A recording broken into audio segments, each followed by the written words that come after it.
Good? All right.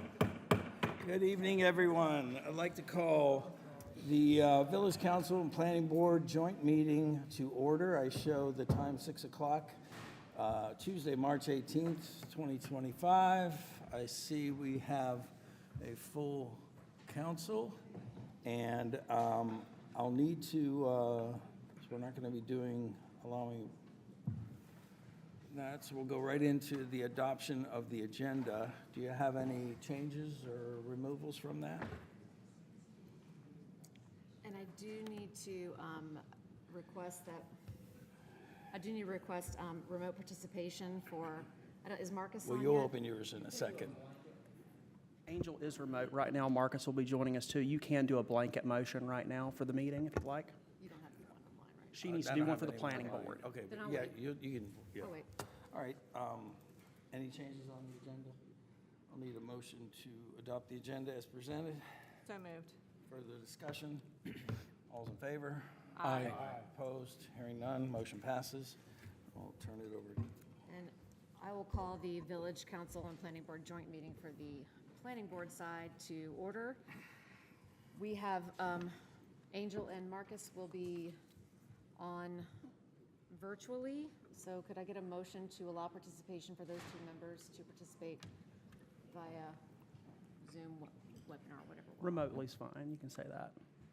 I'll go ahead and make a motion that we allow our remote participants to participate in the meeting this evening.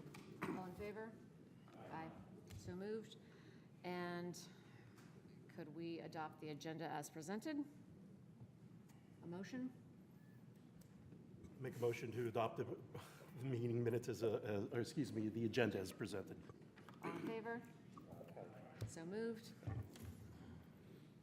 All right, we'll go right into the joint meeting. First up we have is discussion of street lights on Marvin Road. Who's got that? Are you, So the are you planning leading board these did, discussion items, or is that planning board leading those? so this was an item that the planning board asked for. So I'm not sure which of y'all asked to have us on in the agenda, but That would be Mike. okay. Michael, What you got? Well, as you know, down Marvin Road, are you, Mike's. Charlotte put up street lamps on the existing poles there, and what I think would be good if the Village of Marvin, Union County, could extend that all along Marvin Road. It's a highly tree-covered area, and especially in the summertime, it gets very dark as the trees cover it. And this community has a lot of young drivers, and safety is one of the biggest concerns, and it's a very dark road. So I would hope the council would consider that and move forward on that project. Is it just you, or you have other members of your board that are? We discussed it in the planning board, and we decided to put it on the agenda for discussion for you guys to consider. And to add to that, I believe back in the January or December work session when it was first brought up during planning board, I brought this to your guys' attention, and you guys asked me to give more information regarding how far up Marvin Road, kind of, where those, like, are we talking all of Marvin Road or up till the intersection of Joe Carr and all that stuff? And I think that's part of the basis of this conversation, to understand the request, so then we can, if council decides to, we would work with Union Power to get that lighting plan and stuff approved with NCDOT. and I think one of the reasons that it got brought up was that the light coverage is so good leading out of Mecklenburg County, and then when you get into Union and Marvin, and you get into that dangerous curve right at Joe Kerr, we've had so many accidents there, and I know that there is, we might potentially be able to get some sort of roundabout there in the future, but until then, would a more effective lighting plan improve driving there? No? Why not? You can see some of these headlights that you're not gonna see them better with lights. I'm 100% opposed to street lights anywhere in Marvin other than the traffic circles. It's light pollution. It costs a lot of money to run those. There's cities all over the country that can't afford to keep paying for the light bills because. How much does it cost? It gets expensive. How much does it cost? I'm not sure what, You said it costs a lot. do we know how much it is in the Christina, roundabouts just for the how much couple? are roundabout lighting? We're currently spending about $200 a month. We can do some quick calculations. I don't know exactly how many lights we have up, but. pole? No, per month. Per roundabout? Yes, for all the lights that we have now. I think it's around $20 a month, but I can go out and count the lights real quick if y'all want to. I know in our neighborhood, we as our Providence Estates, we have them at just the intersections. And I think we pay somewhere around $30 or $40 per month for them. That's assuming that you go with the ones that specifically Union Power allows. And individual homeowners, some of them actually, pay for their own, and I think it's a similar fee. But I'm wondering, do we have streetlights at some of those intersections? Because just having them all down a stretch of road, I think would be overkill anyway. But It's having them already there. at intersections, I just don't recall if there are currently some Yeah, at it's intersections. already there. It stops right at Union County, where Charlotte meets Union County, it stops. So it is very well lit once you leave Union County and you get into Charlotte. They're using the existing poles there. Yeah. I guess we've eliminated that the cost is not a reason we shouldn't do it. Light pollution over safety. There are a number of accidents on that street. Are they caused by it being dark, or is it a number of accidents throughout all hours of the day? Well, I think light would absolutely help. Driving in the dark is difficult as it is.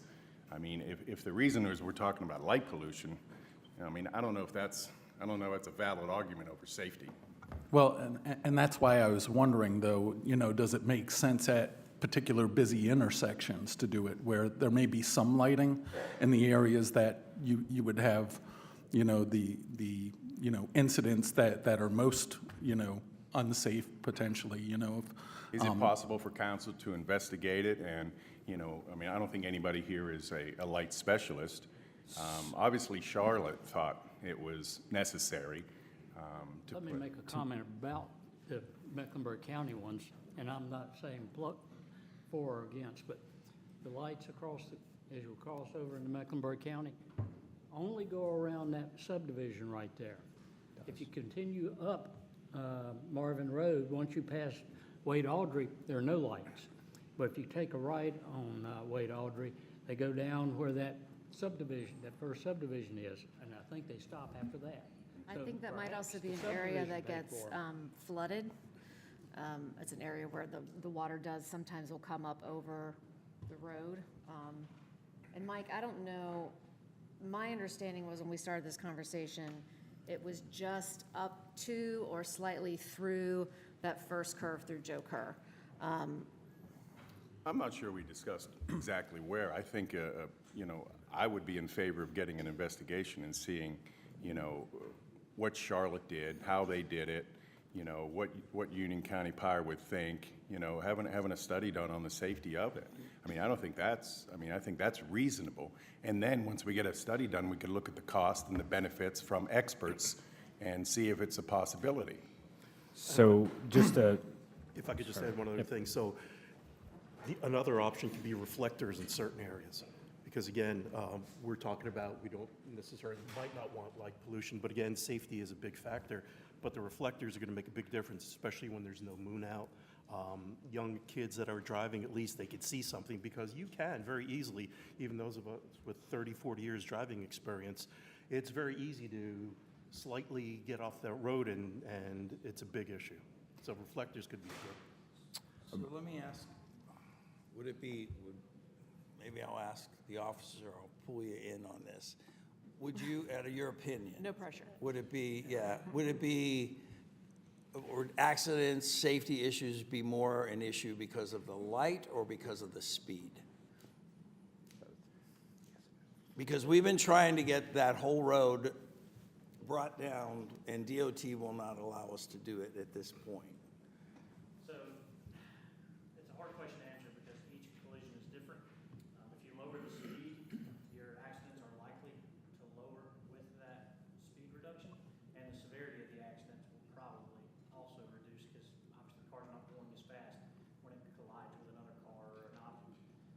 far as lighting, we've not seen anywhere across the county where having any lighting basically blinds drivers or distracts drivers. We've also not had any, complaints on the northeast side of the county where there's not a street light in sight.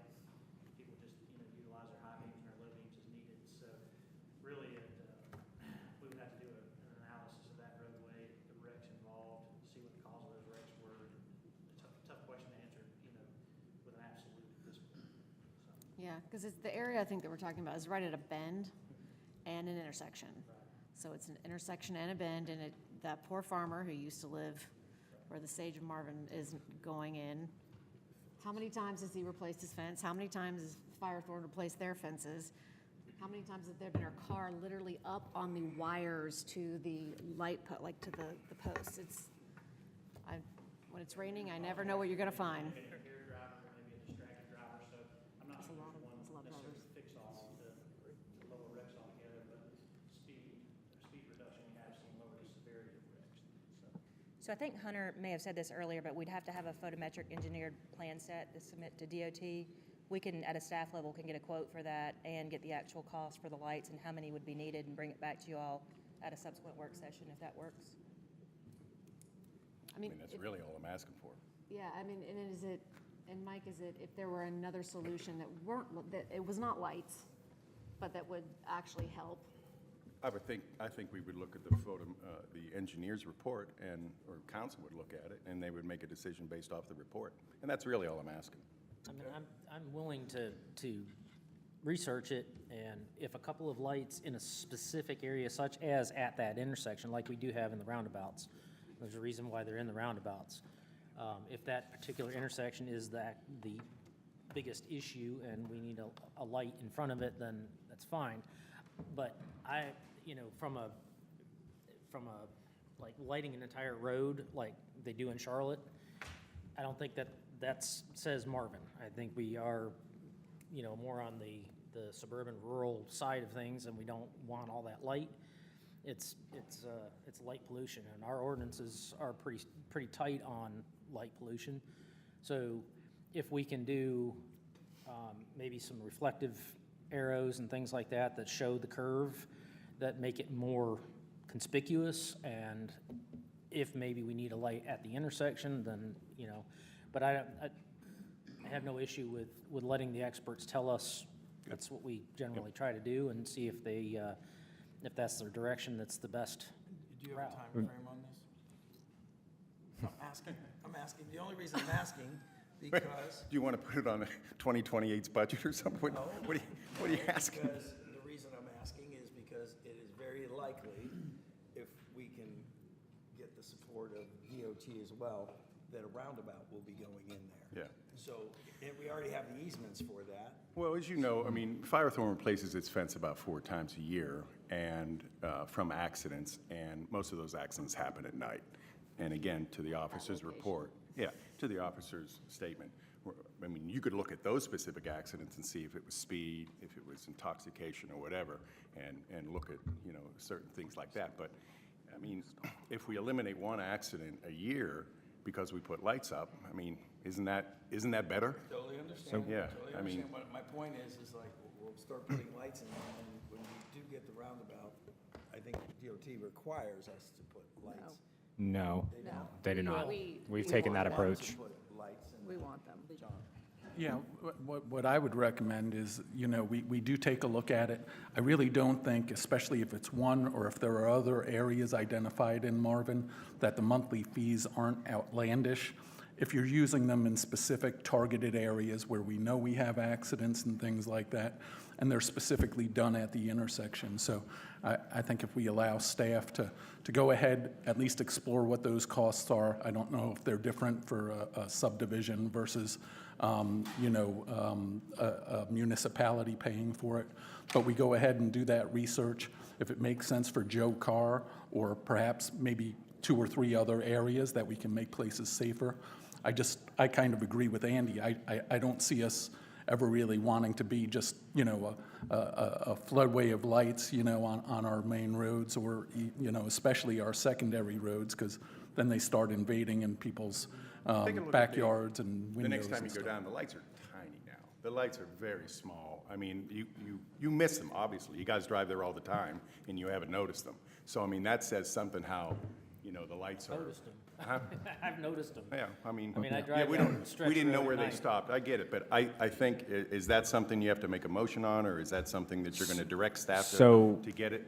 If I, Christina's in. I was going to add, so what staff can do is, and what we did for the roundabouts is roughly, we can reach out to Union Power. Most of the time, depending on it, they will do a photometric plan, and those standards are, yes, one using additional or existing power poles. However, DOT has minimum standards regarding lighting intersections and lighting roadways. So that photometric plan that's developed then has to go to DOT for approval. If using the existing poles is sufficient, then there really is no cost to the village, to my knowledge. If Union Power does that and they install the lights, and then we just pay the cost of the actual power to the light.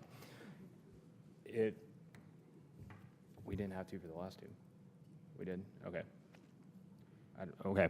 Well, we'd still have to do the photometric plan, but we'd still reach out to Union Power to see if it's doable. If we then have to to meet DOT standards for the intersection and provide more poles, that's where it gets a little tricky regarding potential, can they do it in the right-of-way or an easement, certain things like that, and that's where then some costs can sometimes go up, because if it's in the right-of-way, then it has to be a breakaway pole for safety purposes, and that's where the cost gets driven up.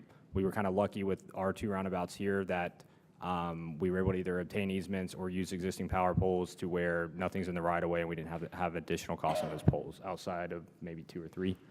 But all that goes into that fact finding and stuff that that staff can start. Great. I appreciate it. Thank you. John, bring this up at Parks Rec and Greenway. Make sure they know about it. All right. So we'll move forward with that. Next up, we have discussion of the rezoning process and updates to land use plan. So this is actually something that I've requested because I'm interested to hear the council's thoughts on the rezoning process. Recently, we've had, with the new ordinances going into place, we've had several requests to rezone from rural residential down to smaller plots of land. The reason that we put in rural residential was to try and preserve as much land in Marvin as possible. So far, most of it is getting, most of the rezoning has been approved, not necessarily by a majority vote, but from the planning board going to the council. So my question to you is I'd just like to hear from each of you or collectively on your thoughts on this, and are you for actually preserving land as much as possible, or is it always going to fall to the landowner? Well, one thing, Kelly, that one of the rezonings, it was already listed for sale under the old Yes. ordinance. Yes. And so he came for rezoning, and that was automatically changed to rural residential because of the new zoning. Yeah, and those are like set aside, We- I Well, totally and understand that. that's my point. As far as the Heritage District goes, that's an overlay, that's a completely different animal. And not the Heritage District. So there are other properties outside Which- the Heritage District that, so for instance, I don't, what hasn't gone up for a vote? Hunter, can you help me out here? You and I had discussions The about other this. previous, so I think really what Kelly is saying is, yes, we've had 2 conventional rezonings, one that you guys have already voted on, which was the property there off of Marvin School Road last fall. There's another property on Marvin School Road that planning board reviewed at the last meeting, made a recommendation, and it will be on the council agenda in April there at the corner of Marvin Road and Robinwood. With all that being said, the rural residential district was established to be in part a holding district. To basically based off of what legal authority we have as the village in regulating development and growth, it comes down to a rezoning. That's why all those properties are zoned rural residential, where they pretty much have to go through the rezoning process to develop further. Compared to what our old ordinance stated, is that you had that one residential district, and if it complied, it complied. So that rezoning is now that key element in controlling growth, and it comes down to approving or denying at the legislative body, the councils. It's their decision. So I think with that being said, it is hard to tell how many rezonings we're going to get. We have had a kind of a few, and I think that they were pre-conversations being done prior to the adoption of the MDO. However, that rural residential really did protect because in older, larger subdivisions, Marvin Estates, Providence Estates, that are 4 or 5 acre type lots, they were coming to us to do a minor subdivision, and based off the old ordinance. And I mean, we didn't really have any say because it complied. Legally, we have to approve it. Now, if they want to do that, unless it's a 5 acre tract, perfectly fits the dimensional standards, they can still minorly subdivide for 1 lot and not 5. If they wanted to do more than that, or more than that 1 lot for a minor subdivision, they would have to go through rezoning. So that's kind of why it was put into place that way, where that rezoning is the key decision on regulating that development. So, and what I think this And we were conversation. talking about have it doing, once they rezone once, and they can then, after that is complete, and there's a time period that has gone by, they can go back and then continue to subdivide. Almost, So with the rezoning process, in a straight conventional rezoning, if a rezoning application is approved, I'll use an example, just a random 5 acre tract that's currently zoned rural residential. If they were zoned to SFR1, then yes, in theory, they could potentially subdivide up to 5 lots. That subdivision, the rezoning was the key approval at the legislative level. If all 5 of those lots comply, it's an administrative decision. We have to approve it. So that's where, like I said, rezoning, we try to get as much information from the applicants. There's certain things like the difference between conditional and conventional rezonings, but ultimately, I do think you're going to see more rezoning applications in the future. I don't know what all those are going to entail. The fear is like in a conventional rezoning, if you have that 5 acre tract and they say they want to subdivide it to create 1 lot, we can't tie them to that if it's a conventional rezoning. We can't tie them to that site plan. You only can do that on the conditional zoning side. So therefore, if they get the zoning, they said it was for 1 lot, they can do 5 in theory if it all complies. But I think that's where our land use plan comes in key. I know council, we've already discussed this on doing a comprehensive land use plan, so basically redoing redoing our land use plan, because our future land use map is basically our old zoning map, and it's not how it's supposed to be. Future land use designations are very key when reviewing rezoning applications to see if it's consistent and see what that future land use designation is. Ours just says residential for 95% of the properties in Marvin, so residential's vague. I mean, if they're subdividing from rural residential to an SFR 1, 2, or 3, it's residential. So in those future land use maps, you typically regulate, or that future land use designation, and you break up density like low, medium, high. However, we define that in the land use plan. You can also reserve on that future land use designation to leave it as rural agriculture, all that stuff. Doesn't mean it's not going to always remain that, but at least it gives it more teeth and gives planning board as well as council a little bit more weight to have better discussions on these rezoning applications when weighing the consistency or inconsistency with land use plans. So we are moving forward with doing that comprehensive plan, and as far as I know that council was on board with that, but I think that will be a really big key. It's just in that interim, we do have an adopted 2020 land use plan that still is what the adopted plan that's in effect at the current moment. so that was really just my question is, are you guys on board with that? What is your thinking on preservation of the rural residential? So I think we're very fortunate as we went through the MDO that we did make some of the decisions that we did in order to protect, some of the lower density, properties and things that we have. And even more so, what we have to consider is what was done at a state level just a few months later, because a decision was made at the state level that going forward, really kind of ties our hands of ever doing any additional, what they call downzoning. You can give people more density, but you can't take properties unless, you go through the county and the state and a whole process to do less density. So I think it's very important we did what we did, and I'm glad that we did it. I think it's also important, we've had one that's come before us that we made a decision on, but you can't, every person has the right to come and ask for a rezoning, and we have to consider that. And I think it's fair to those people to never prejudge. So I'm not looking to prejudge anything I want to do in the future.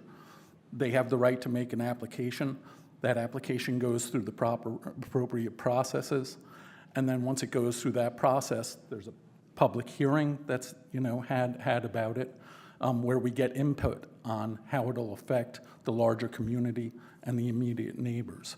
So, yeah, I'm for continuing. I'm blessed to live in Providence Estates where we've got big 5-acre lots and stuff.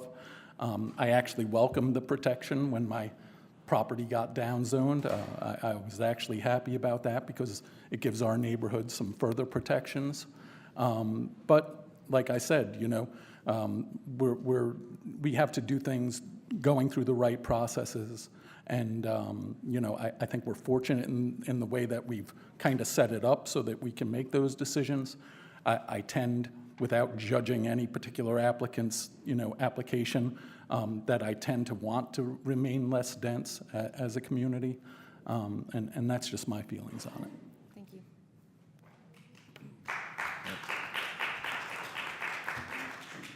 And Any other comments from council?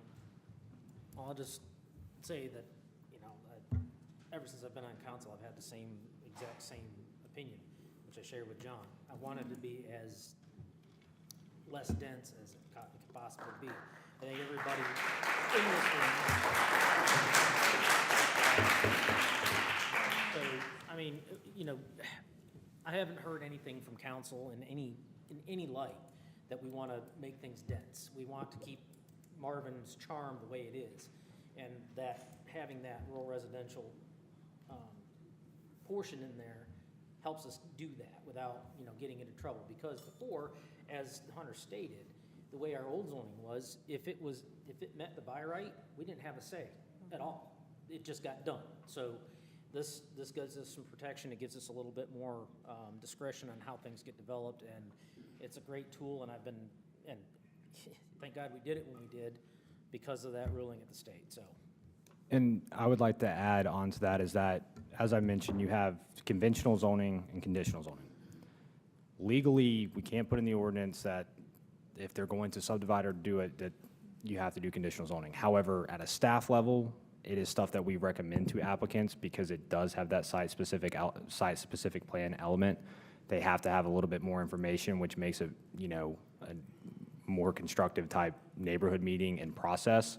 And you guys know what's being proposed, and if approved, that's what it is. I mean, compared to, like I said, that conventional side. So, we're trying to do that at a staff level of when we're fielding those questions or there's property that goes for sale or purchase or, to look and develop further of like trying to push applicants to go the conditional route from the get-go, which will help, I think, like I said, the process, when I say run smoother, at least it's clearer and it gives you guys a little bit more tool and understanding of what's being proposed and then be able to weigh it from that compared to just what could be. I'll just chime in and say that I agree. I think that the entire council, we want to keep it as minimal as possible, and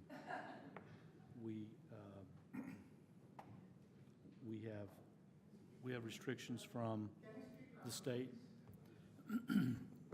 We had, as we went through the ordinance process, we're trying to balance between what the state allows us to do and what the MDO does as well.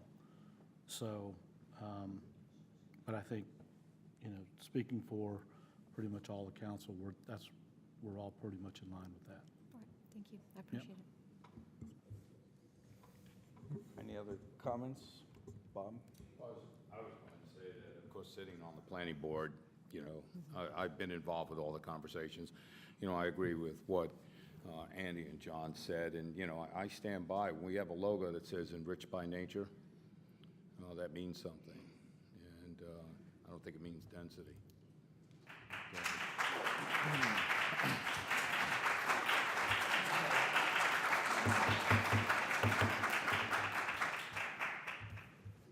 Try and hold your applause if you would. We'll try to get through the meeting. Anyone else want to speak on that?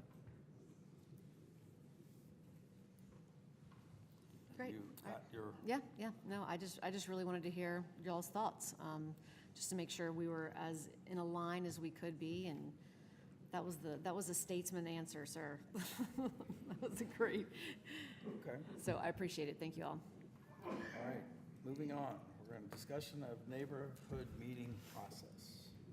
All right, so Polemy and I have been working on kind of a guidebook for our neighborhood meetings regarding, what it entails and looking at our ordinance and seeing if there's ways that we can clear define things or make it easier to understand.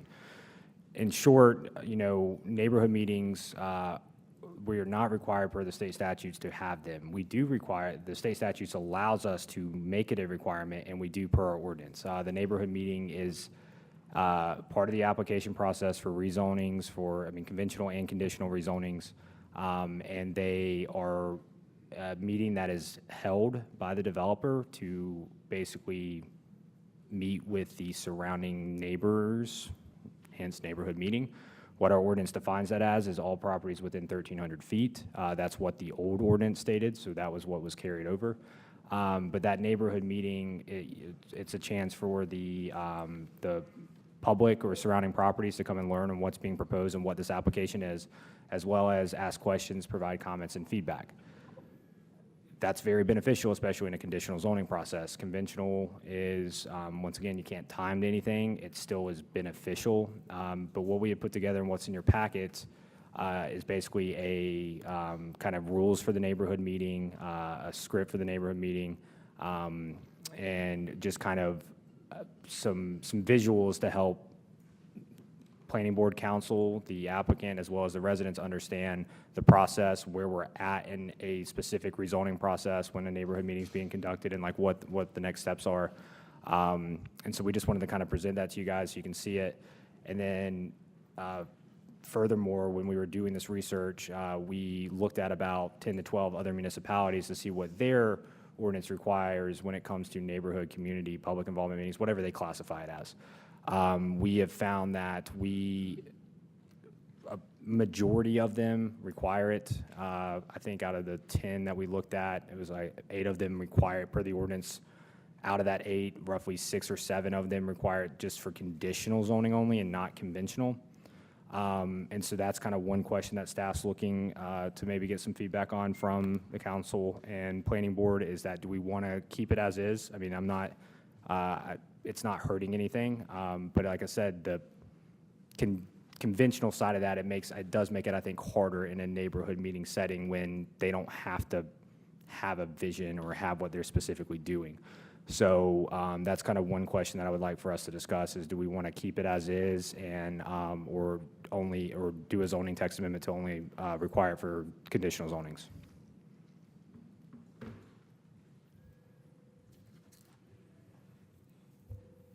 You might have anything?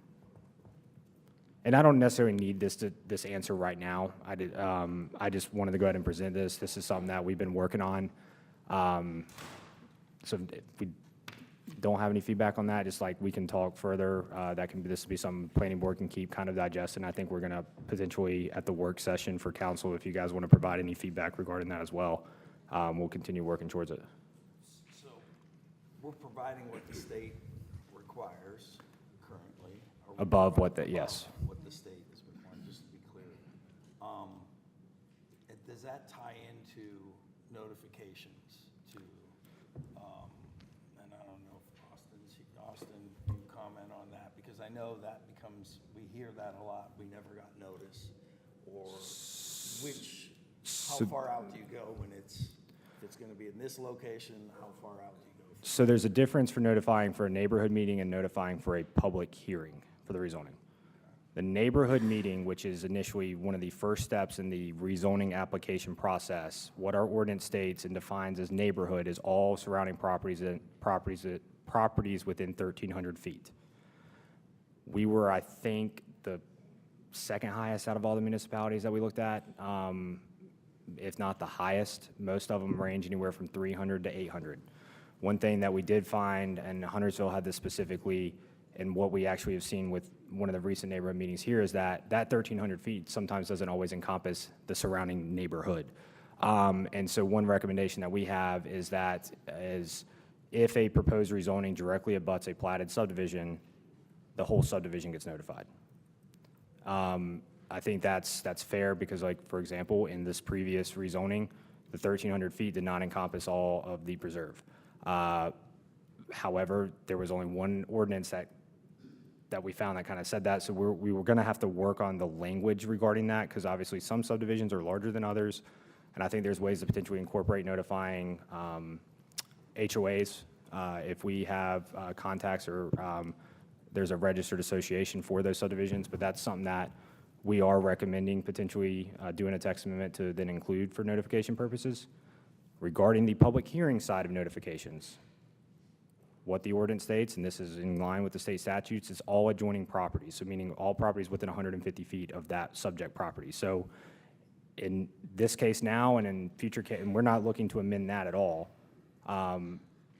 That's it's standard with any other, like I said, the state statutes and most other municipalities and how they do it. With that being said, if you're notified for a neighborhood meeting, doesn't mean you're always going to be notified for the public hearing. However, for the public hearing, we post website, sign on the property, and all direct property owners get notified. We can potentially look at language to doing the same thing for if it's abutting a subdivision, potentially notifying the HOA. But I always state this during neighborhood meetings, that this is the first step in the process. If residents are interested or, want to, follow it, they can always reach out to me. We update our website on where things are at, and then when a public hearing is scheduled, it's updated on the website, and the sign will be posted on the property, because that public hearing is when it comes to the council for a legislative decision. Does that answer your question? Yeah, I think in the spirit of transparency, if it's, if we're going out 100 feet and it's touching so many homes, it's like, why not include the community if we can? I mean, there's nothing to say we can't go above and beyond what the state requires us to do. But I was going to say, well, if you're, for the neighborhood meetings, if you're only going out so many feet, it's like, if it touches a neighborhood, it's going to affect the whole. Correct. So it probably behooves us to kind of figure out whether it's on the media side of things, how we present these things, or that notice that goes out. That I know we always have the signs that are out there, but I have no problem. I don't think this council has any problem of having the transparency and having people show up for these meetings. Just a reminder, those meetings are not Village of Marvin meetings. They are held by the developer, and they're the developer's responsibility. So I like the 1,300 feet and keep it that way, but what I would like, as you mentioned, is if within that 1,300 feet it touches a subdivision of any sort, the whole subdivision gets notice. Okay. That would be what I would recommend. And that's,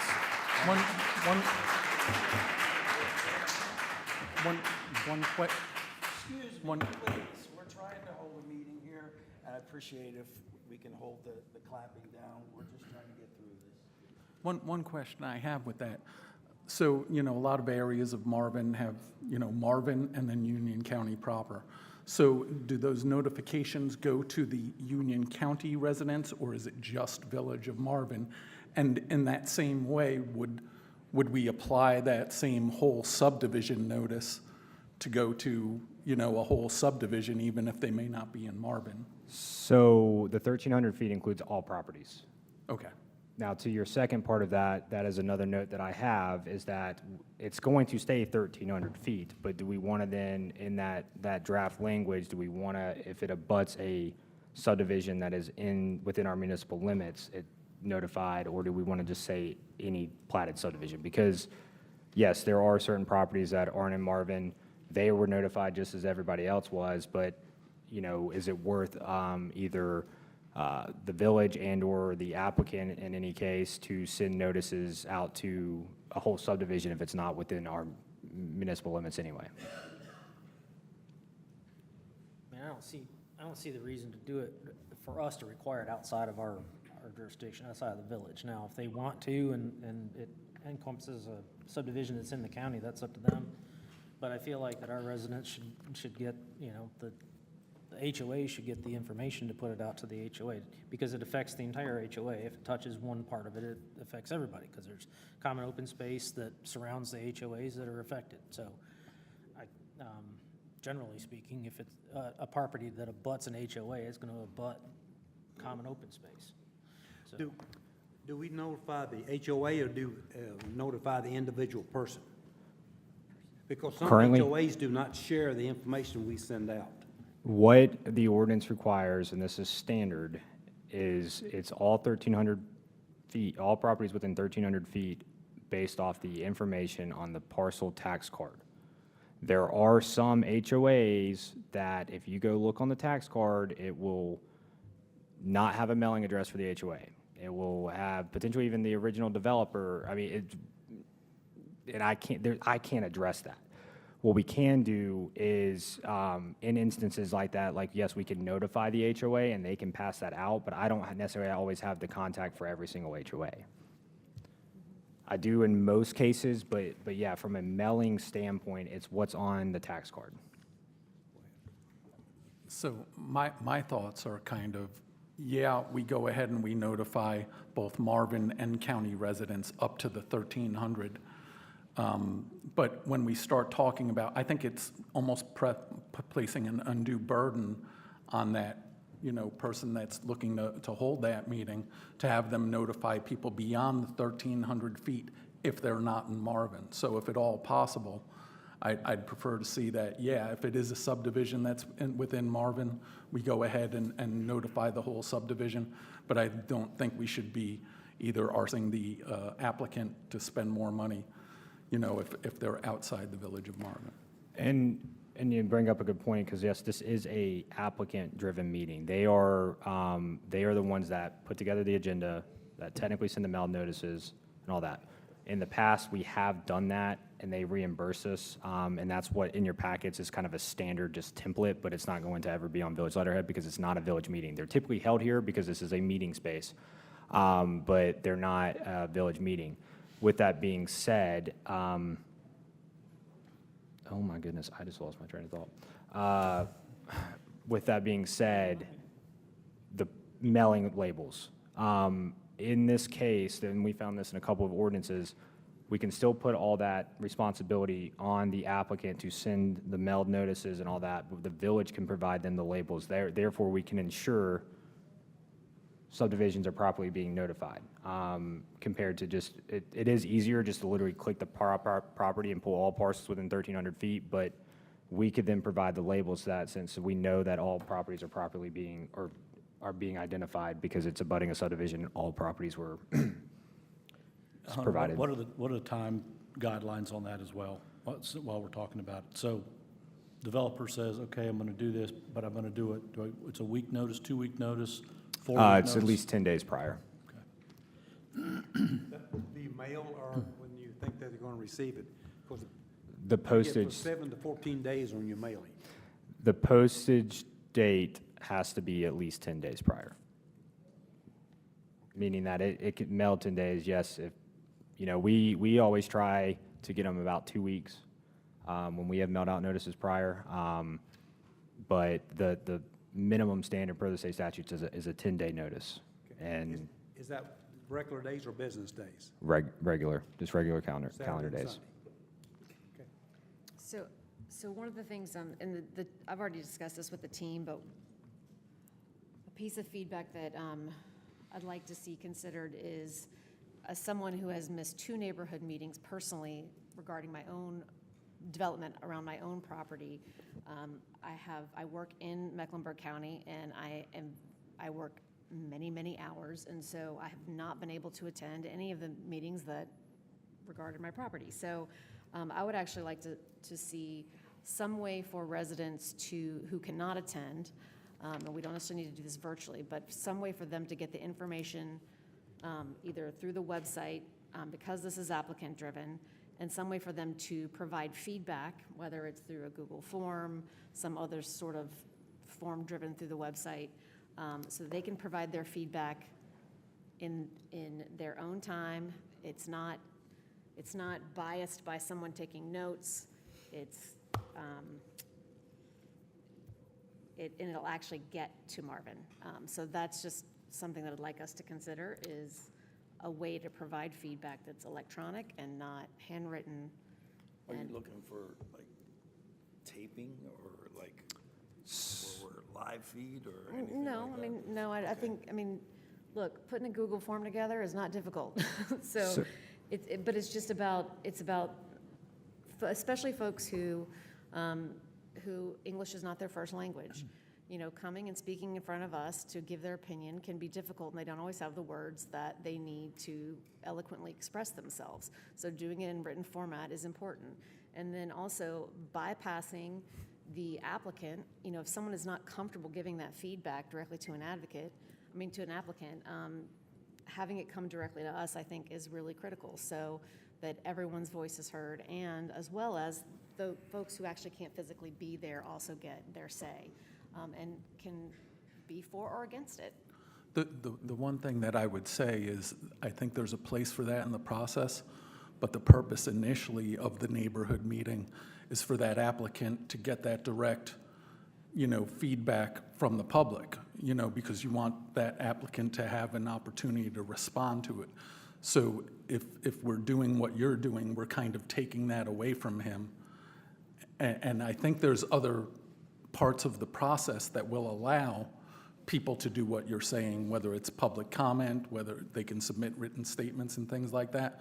But I Maybe think, it's tied to public hearing then? yeah, but I think doing it up front like that, you're circumventing the intent of being able to allow that applicant to get that feedback to affect the product that he is eventually going to propose. And like I said, to add, this is really a bigger benefit to any applicant to hear, any concerns on or feedback. However, yes, like our ordinance requires a meeting report. We don't really have parameters or guidelines. We have like a sample of what should be included currently in your guys' packets in the neighborhood meeting materials. However, it is on the applicant to provide that meeting report.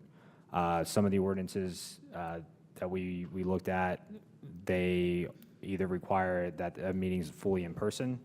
There was one town that put it on the municipality to do the minutes. I'm not going to recommend that because that's more work. And and it's, like I said, put on by the applicant. However, there are some towns that do allow a virtual component or require a virtual component, require them to record it. And to further mention, like typically staff is there or members of council or at these neighborhood meetings. And so if an applicant were to provide a neighborhood meeting report that was very vague and didn't really capture the discussion, it's going to be noted. We have not experienced that yet, but you are still putting that responsibility on an applicant to provide that meeting report to the village. Can we kind of meet halfway? I understand your point, John, okay?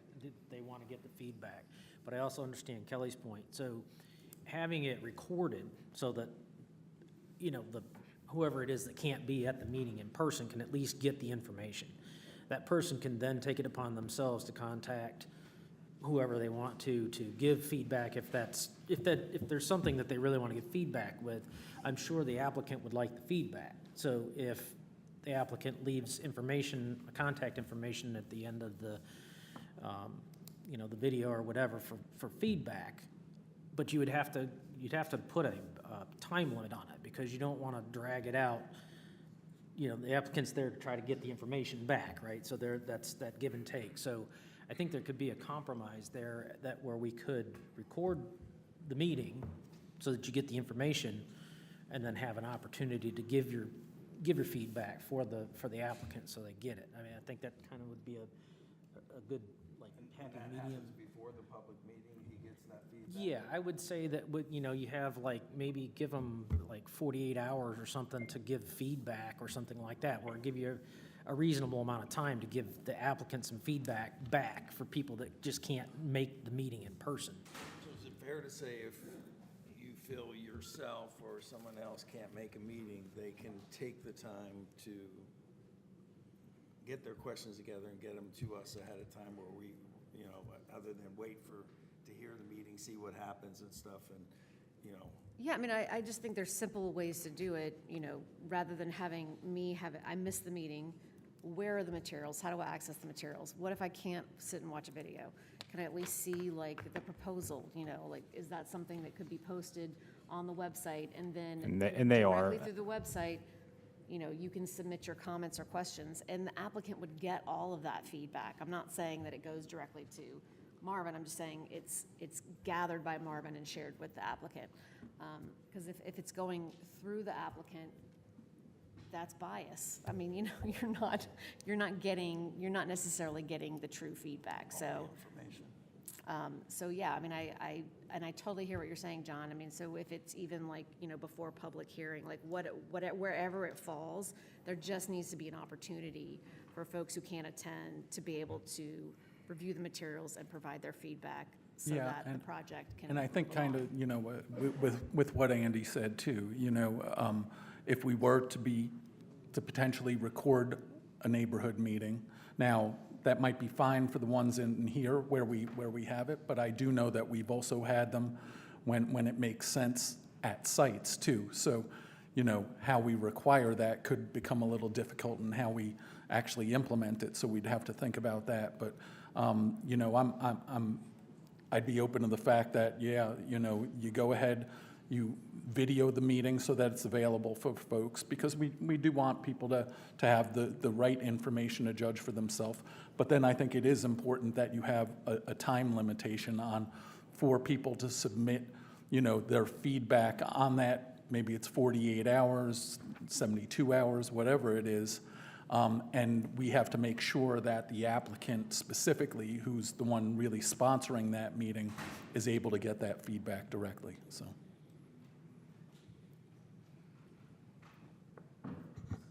So, oh, sorry, I just stabbed you. Procedurally, you all would have to make a change to your ordinance anyway. So if you guys want to start with some draft language at the planning board level and just kind of dwell on some of the things that you want to see, you can make that track change ordinance and then propose it to council, and they can discuss it. Yeah, that, like I said, that's the next step. I just wanted to get some initial feedback so we kind of know where both planning board and council stand on some of these proposed changes, and then we can draft the language, and it would come to planning board potentially next month and make its way up the chain. The last thing I will mention, and the other is, in our ordinance currently, and this is another thing that we are looking to potentially amend, is that the neighborhood meeting can be held anytime during the application process, per the ordinance, meaning that as long as it's held prior to the public hearing. We always suggest, and this is how we've done it, and this is how it has gone so far, is that the applicant hold the neighborhood meeting before it even goes to the planning board. I mean, pretty much they schedule that right after they submit their application. So that's another potential change on timing of that. Waxhaw, for example, was actually one that they required prior to the application submittal. There's some pros and cons to that, but for the most part, you know, I think it should be something that's right out the gate after an application submitted or before it's being submitted. So then that feedback and stuff can get incorporated in, similar to the Heritage District rezoning that's on the agenda tonight. That neighborhood meeting, the applicant took the comments and feedback received and amended their plan when it was then presented to planning board for the first time. So that's part of the process. It's taking those comments and feedback in and trying to incorporate them in the best way they can, or should. So you're saying that we should, the way we've been doing it has been working well, we should just make that as a requirement? Yeah, probably. Okay. Your neighborhood meeting information that you've put together is excellent. Thank you. So I think we got our marching orders. Is there any final, I mean, and if you guys haven't had a chance, please look at the materials in the packet regarding like the flow chart, the meeting kind of rules and kind of generic script, and that stuff that we'll kind of include with the rezoning applications. So then applicants have those and know what's expected of them and how to draft what they need to for those notices and the meeting reports. Okay. Any other comments from council? Questions? Any questions from planning board for us? Thank you for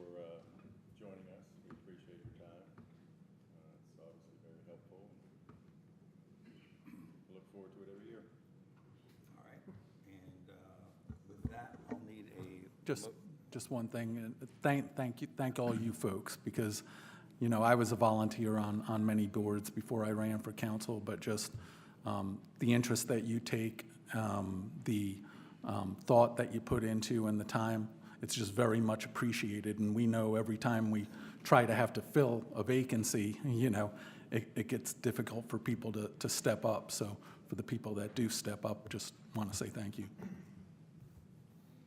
I also want to say thank you, because a lot of the things that we look at, one of our first questions is, what did planning board say?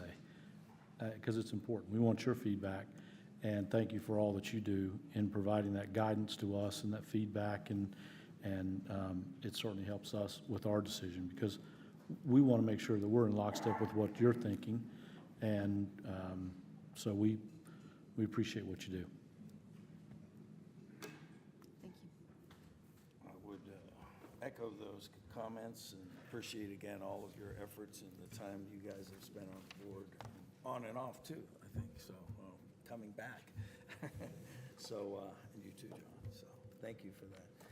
With that, I'll need a motion to adjourn our village council session. So moved. Further discussion? All's in favor? Aye. Aye. Opposed? Hearing none. Our meeting is ending, and you guys will continue. Thank you. We're actually going to take a 5-minute recess, so we can readjust. So thank you, council, for being here.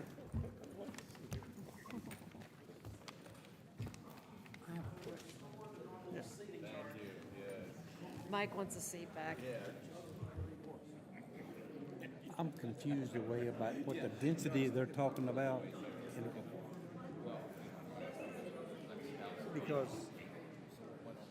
they're talking about our next door, what's going on here, they consider that heavy density, more density than what a house would be in there or something? Oh, talking about Robbie's Yes. property? Yep.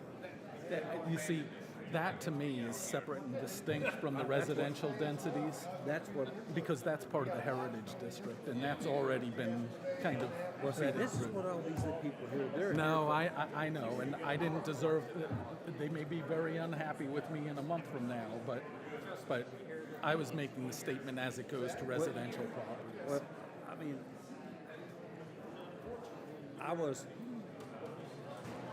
what they're here for, and what we talked about was entirely different thing. I know, That's, I'm wondering, what in the hell is that? yeah. You guys gonna stay or you guys taking off? I'm actually gonna stay. I think I'm allowed. Community input, you're gonna have some community input. No? Good, I appreciate you staying, that's good. Jay? Specifically? No, just about. Cutting off. Where you gonna set up here, or where you gonna sit, John? I was gonna, well, I guess I'll sit up here because I don't think there's any seats out there. They're standing on the walls. and Yeah, all that. I'll probably just step back a Because ways.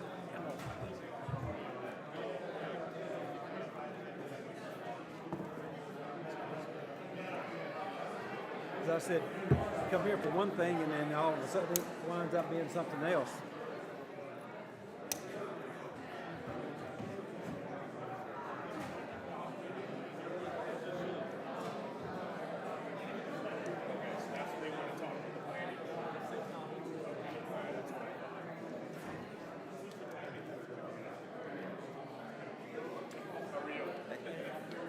Good to see you.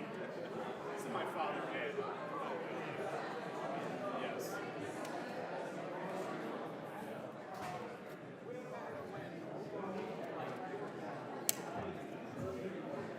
No, that was us. We was at his pizza. Good now? No. What you doing? We just restarted it. Right around the corner. Yep.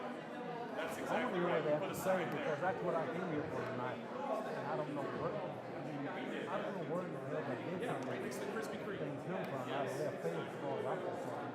But we never, no one's ever said anything like this. I know that, but that's what we talked about tonight. I'm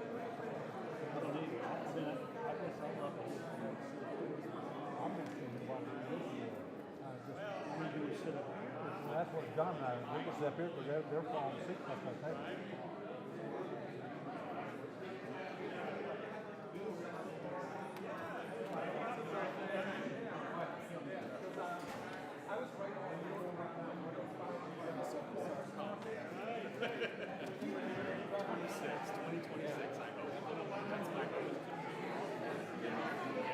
There's so much going on. My bar is the one, got the other pizzeria open already, right over by Old Mecklenburg Brewery. Oh, another one on South Carolina area. Yeah. I know.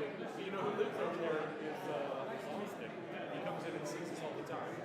Excuse me, sir. Yep, no worries. Okay. And that's it. You never go away.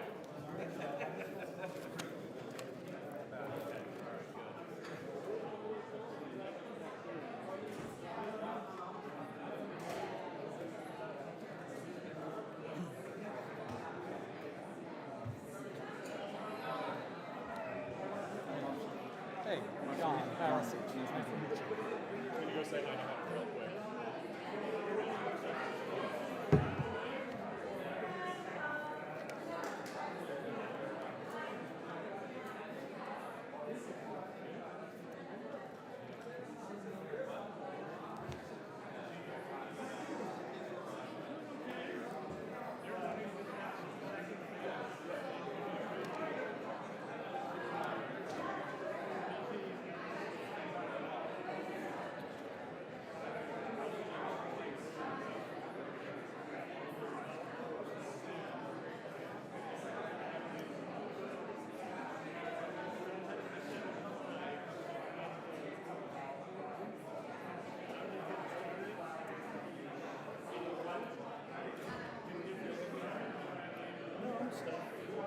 I'm gonna torture myself with another meeting.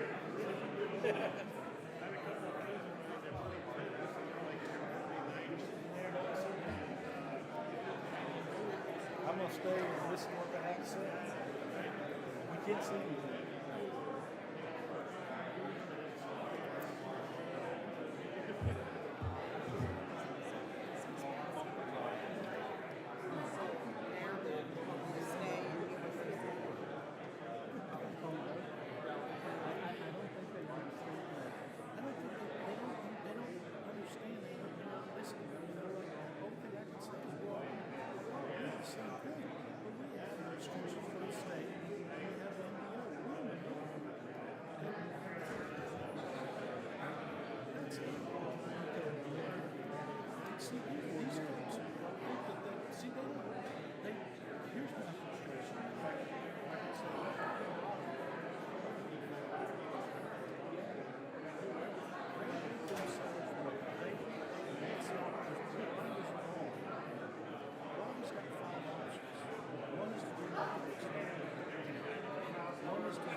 They lose 70% of this.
But then, he does say, "Well, and then we're back to the same, it's a vicious circle.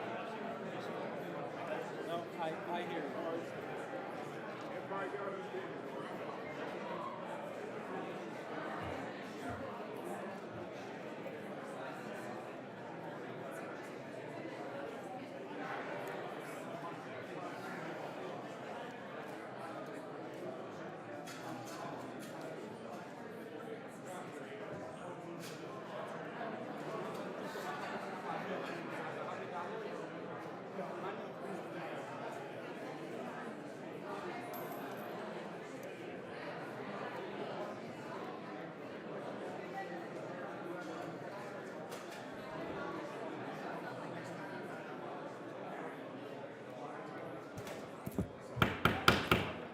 If everyone could please take their seats before we officially get started again.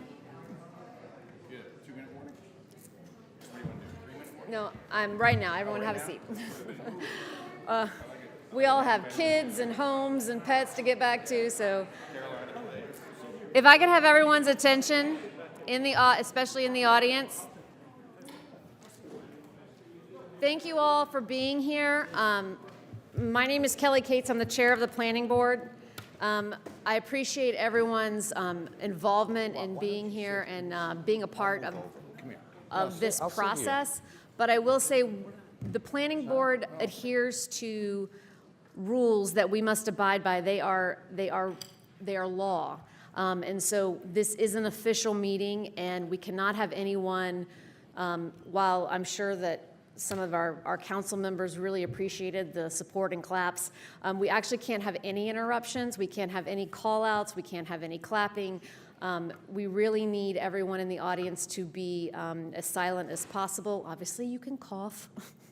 But I have rules that I do not want to have to make happen. But if you do respond, burst out, whatever, I have to give you a warning, and then the second time, I have to ask you to leave.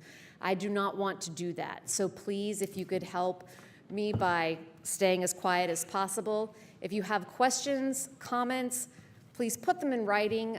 We will have our 30-minute public comment today. That's where this happens. But please, please do not make me have to remove anyone. I run a nonprofit, so my heart bleeds a little. Don't make me do that. But we do really appreciate you guys being here and being a part of this process. So we are going to go ahead and come back into session. So you're reconvening. You've got minutes first, and then we'll do election of officers. All right. So we need to adopt the previous minutes as presented. If I could have a motion or changes or comments. Any, all in favor? Sorry, I have to get used to the. Aye. We don't. Thank you, Angel. Did we ever do? We already did that. Okay. I was like, why am I not remembering that? All right. So, planning board election of officers. So really briefly, you guys elect your chair and vice chair every March. It's a one-year term. Currently, Kelly is your chair, Rich is your vice chair. The way this works is we open the floor up for nominations from any member, and then someone makes a motion to vote on a nomination, and then we'll proceed to vice chair. Chair first and vice chair. So we'll open up the floor for nominations for chair. I'll go ahead and make a Nominate motion. Sorry. No, please. After No, you. I'll nominate Kelly to remain as our chairwoman. One nomination for Kelly. Are there any?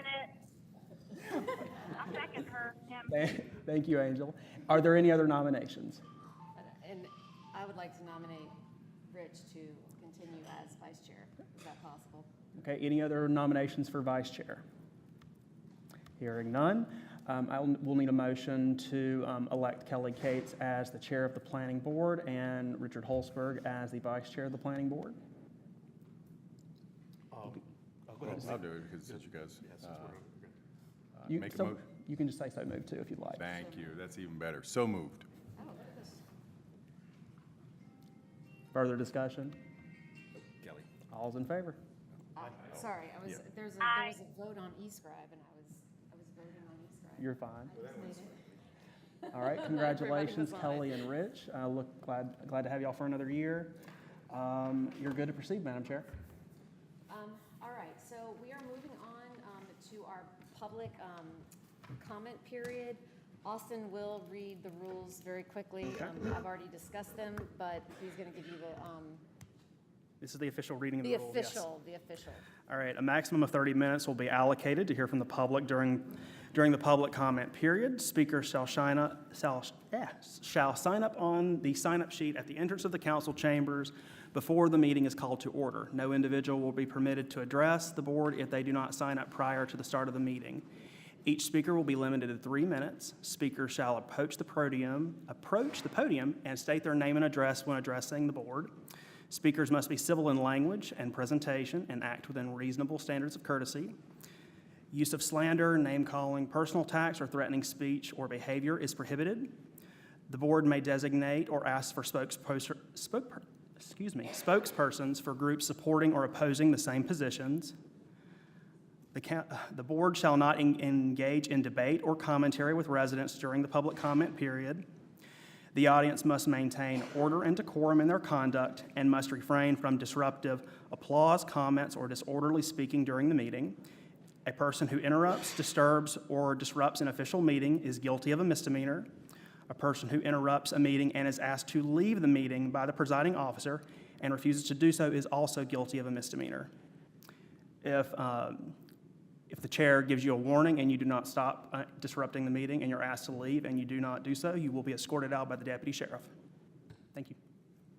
See what I mean? It's for real. I gotta play All bad right, cop. so I'm going to let you go ahead and call. I'm sure there is a long list, so just listen for your name, please. We have right about 30 minutes here signed up. First up is Vamsi Vamuri, 6004 T Olive. Did you sign up? Okay, you can go ahead. Just please state your name and address when you get to the mic.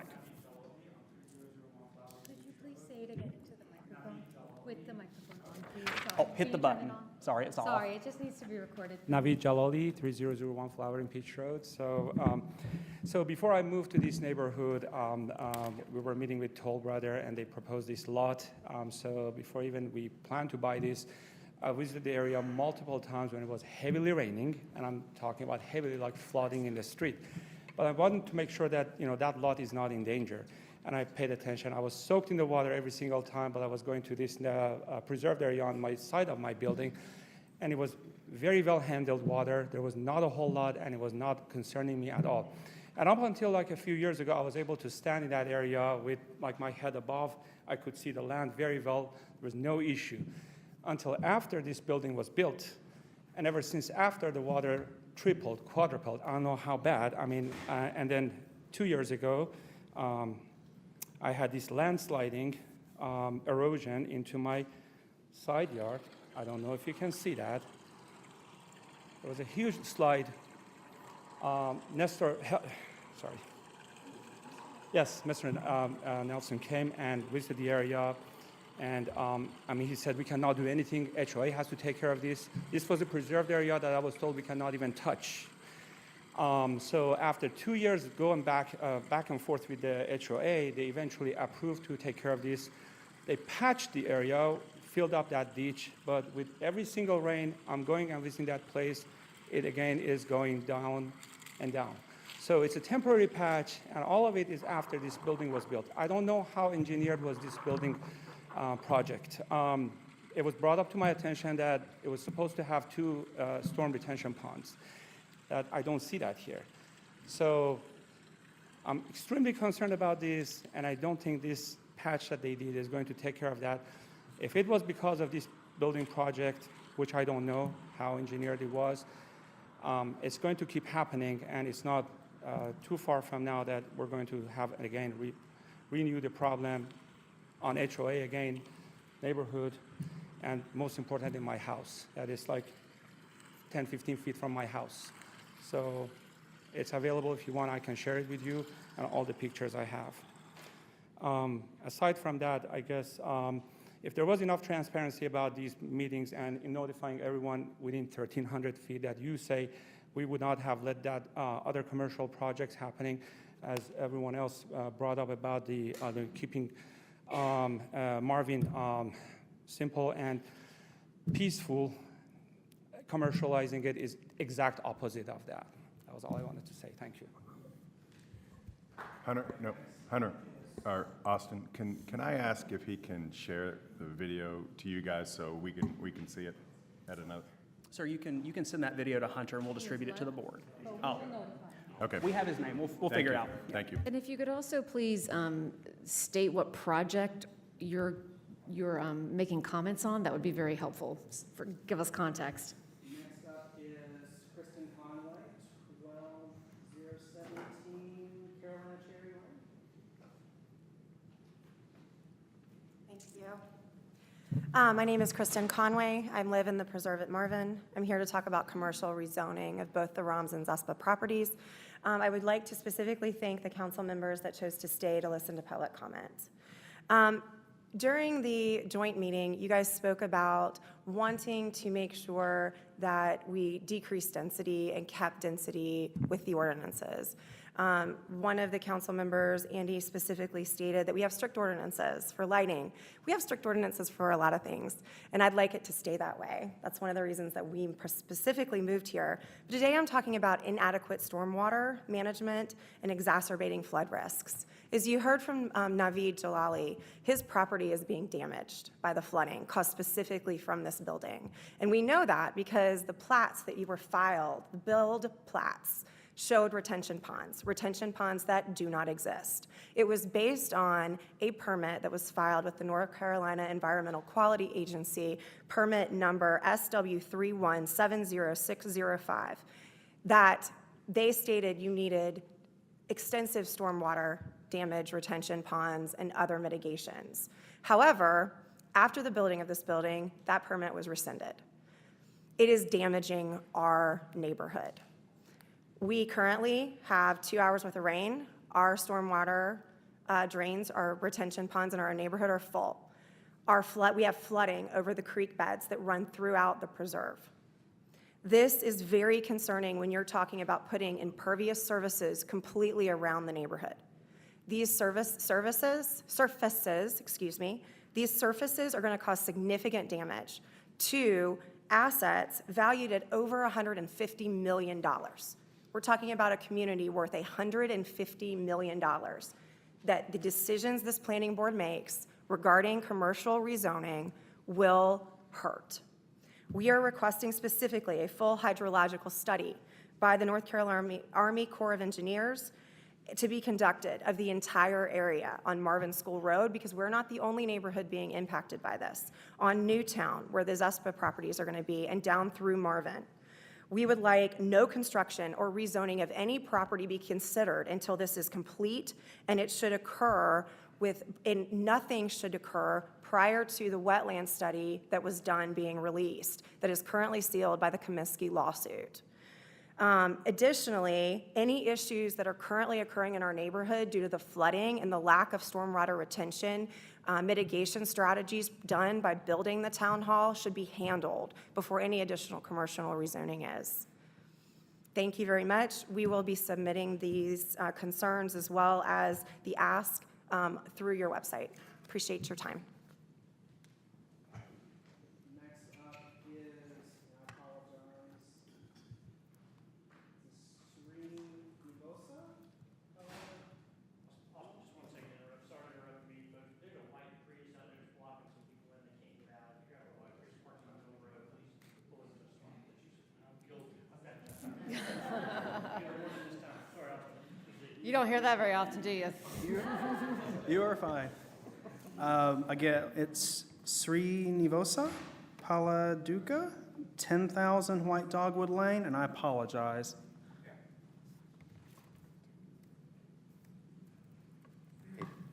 Thank you everyone for giving me the opportunity to share our thoughts about what is happening in this Marvin village.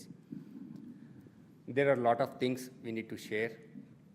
So our main concern is, Marvin Heritage District.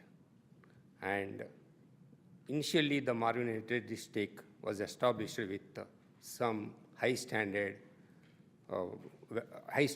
measurements and setbacks and everything. After that, we don't know, so many ordinances passed, no one aware of what they changed.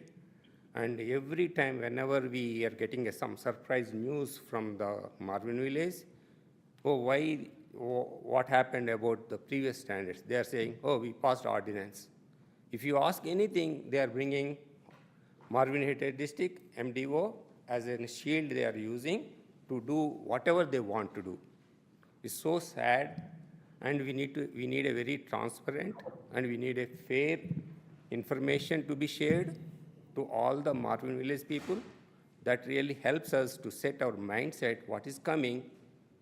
And there are so many instances we bring to the council members, and we are talking with the planning board, but we have a proofs that either they are saying that, oh, we changed this ordinance and we did not update our in the website. By the time when we surprised, but developers knows that what the ordinance is, they are coming with model, and they are getting any approvals from the planning board and as well as the council members. So I'm humbly requesting that everything should be the information to be shared to everyone in this village. That really helps us to set our mindset. Thank you very much.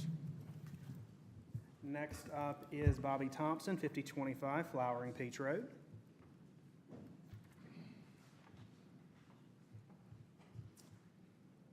I was hoping Srini was going to let me go because I'm actually up here to talk about parking. So that was a great lead into my speech here. Parking. Outside right now, we're here with 50 people. We can't even park. And most of us parked at home and walked. I read today that the ZEPSA was approved at 3 parking spots per 1,000. I was here at the first board meeting. I believe, Mike, you brought it up and said there was supposed to be code of 4 to 5. Why are we continuously making these changes to variances and things just to force squares into circles? And that's kind of where we're at here. We've got a small tract of land that is being developed basically 384 feet from where our children board the bus and catch the buses in the morning. Another 228 feet is directly right where we're standing right here to the entrance. That's a lot of stuff to come in. We're talking about deceleration lanes, no turning lanes.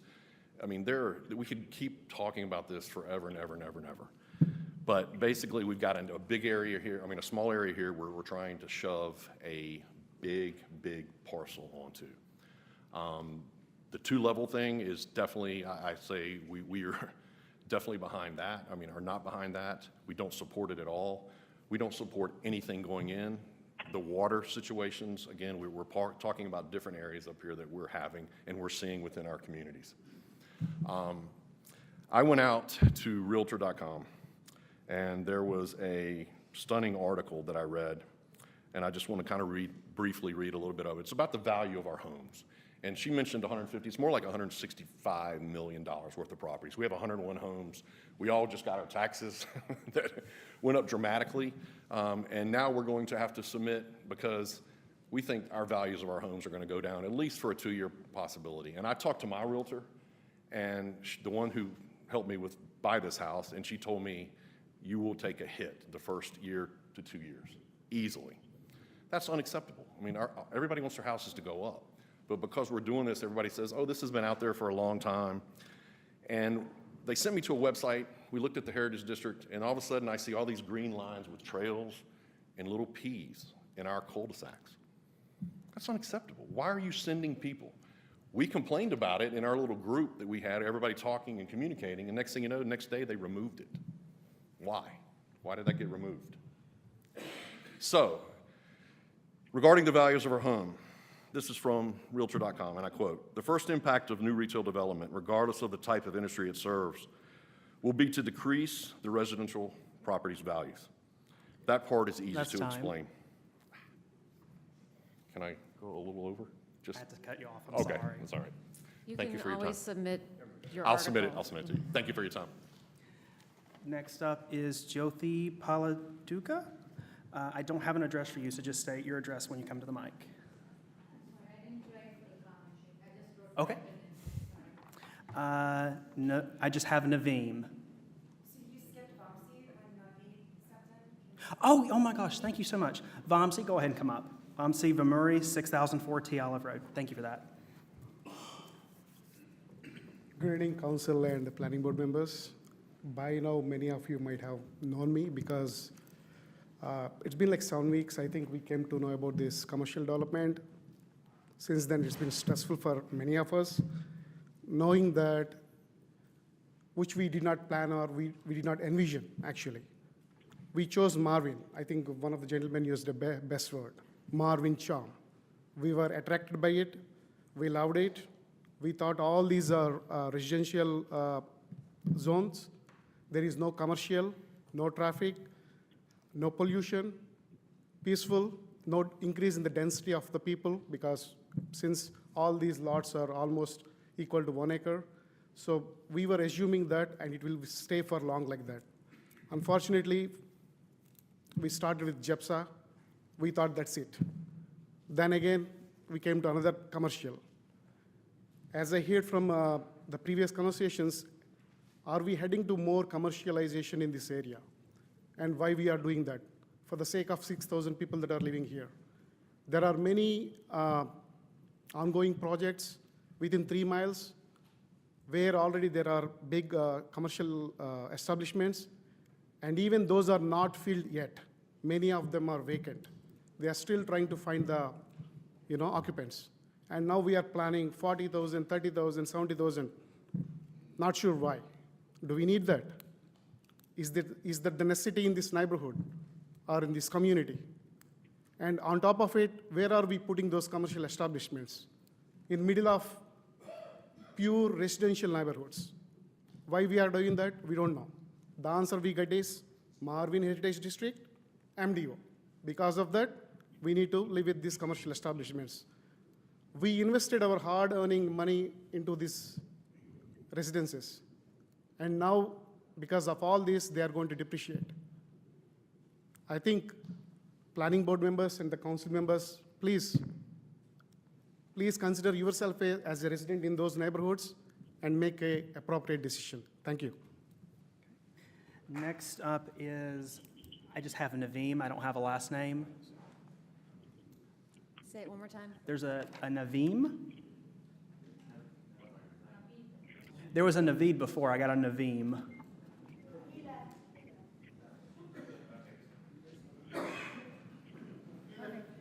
Okay, we'll go on. Next is, help me with this.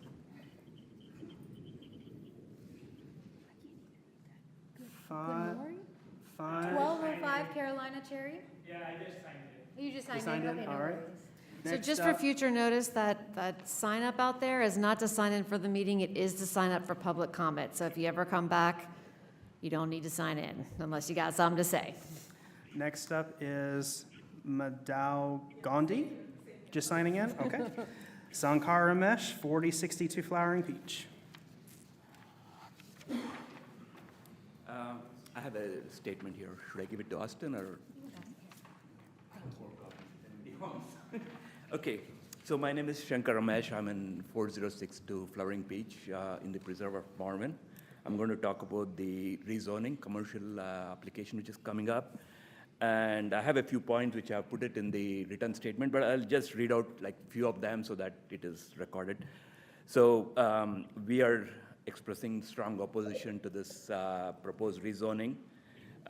Main reasons are it's going to significantly increase traffic. I don't think there's any study which has been done about the deceleration and acceleration lanes or left or right turn lanes. Plus, there is a roundabout pretty close by. And commercial vehicles or vehicles getting into the property, proposed commercial property, are going to impact the traffic coming out of our neighborhood. And we, at the minimum, we request an independent traffic impact analysis to be done, TIA. Second, the proposed parking is, I believe, it's around 2.4 spaces per 1,000 square feet. And I think the recommended or commercial is 4 to 5 spaces per 1,000 square feet. And the overflow parking, I don't think there's a real solution for that right now. And obviously, this is not the solution. And we are worried that most of the commercial folks who are coming to those restaurants are going to park in our neighborhood, causing additional congestion. The stormwater management plan seems inadequate. The impervious to the pervious surface is not properly mentioned. I don't know whether there's a hydrological study done for that. We already see humongous amount of stormwater flow inside our neighborhood because of this construction and not proper mitigation from stormwater.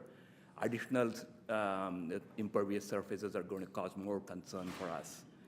The last one is the last couple of things. One of them was crime, especially during nighttime. We expect that if the parking lot is left unattended and it is like less than 50 feet from our residences, there's going to be crime creeping into our neighborhood from people parking in those parking spots. There's also a school, and there's a school bus stop within 100 feet from this proposed commercial proposal. And I also want the council members to take a look at spot zoning, which is a factor which I think you guys should consider at least. And it's all in my written comments. Please take a look at it. Thank you. All right, next up is Lauren Thomas, 3025 Groves Edge Lane. Hey there, Lauren Thomas, 3025 Groves Edge Lane. I'm here to share my deep concerns that the Heritage Commercial District overlay is undermining the federally protected historic values of the Marvin Historic District. The Marvin Historic District was determined eligible for the National Register of Historic Places in 2016 by the State Historic Preservation Office, and they concurred that the Marvin Historic District is eligible for listing under Criterion A, and that their comments were made in pursuant to Section 106 of the National Historic Preservation Act. I contacted Union County Historic Preservation Commission today, and they were not aware of the Marvin Historic District. So I contacted the State Historic Preservation Office, and they were shocked when they learned that there was a commercial district overlay on top of the Marvin Historic District. Both offices brought up that the Village of Marvin signed a resolution acknowledging that Union County had the authority to designate the Carr Family Farm as a historic landmark, and this happened just this last year. So what are the rules of procedure here if neither Historic Preservation Office did not know that a commercial district overlay was on top of the historic district? Before any construction happens and any trees are removed, we need to ensure people with the required expertise are reviewing exterior portions of the historic properties and obtaining a certificate of appropriateness. I've since learned that a Historic Preservation Commission must have at least 3 of its members possess professional backgrounds in history, architecture, and archaeology. Union County has this state-mandated expertise. If this board and council does not, why are you making decisions within the historic district that are more appropriate for a Historic Preservation Commission? One of those decisions should be an archaeological survey, because given Marvin's history of 1800 plantation homes where enslaved persons worked the land, and there is documentation on our website that mentions from the late Ruth Ezell, references potential burial sites behind the churches on Ezell property. Archaeological surveys are a reasonable request. As you know, or I hope you know, that there is an active Army Corps federal investigation on the villages of Marvin's entire public trail system due to their lack of environmental permits for the last 5 years. And I contacted Sam Daly today of the Army Corps of Engineers to confirm it. This investigation is still active to date. Do the developers know about this and the mitigation work that might impact their own plans?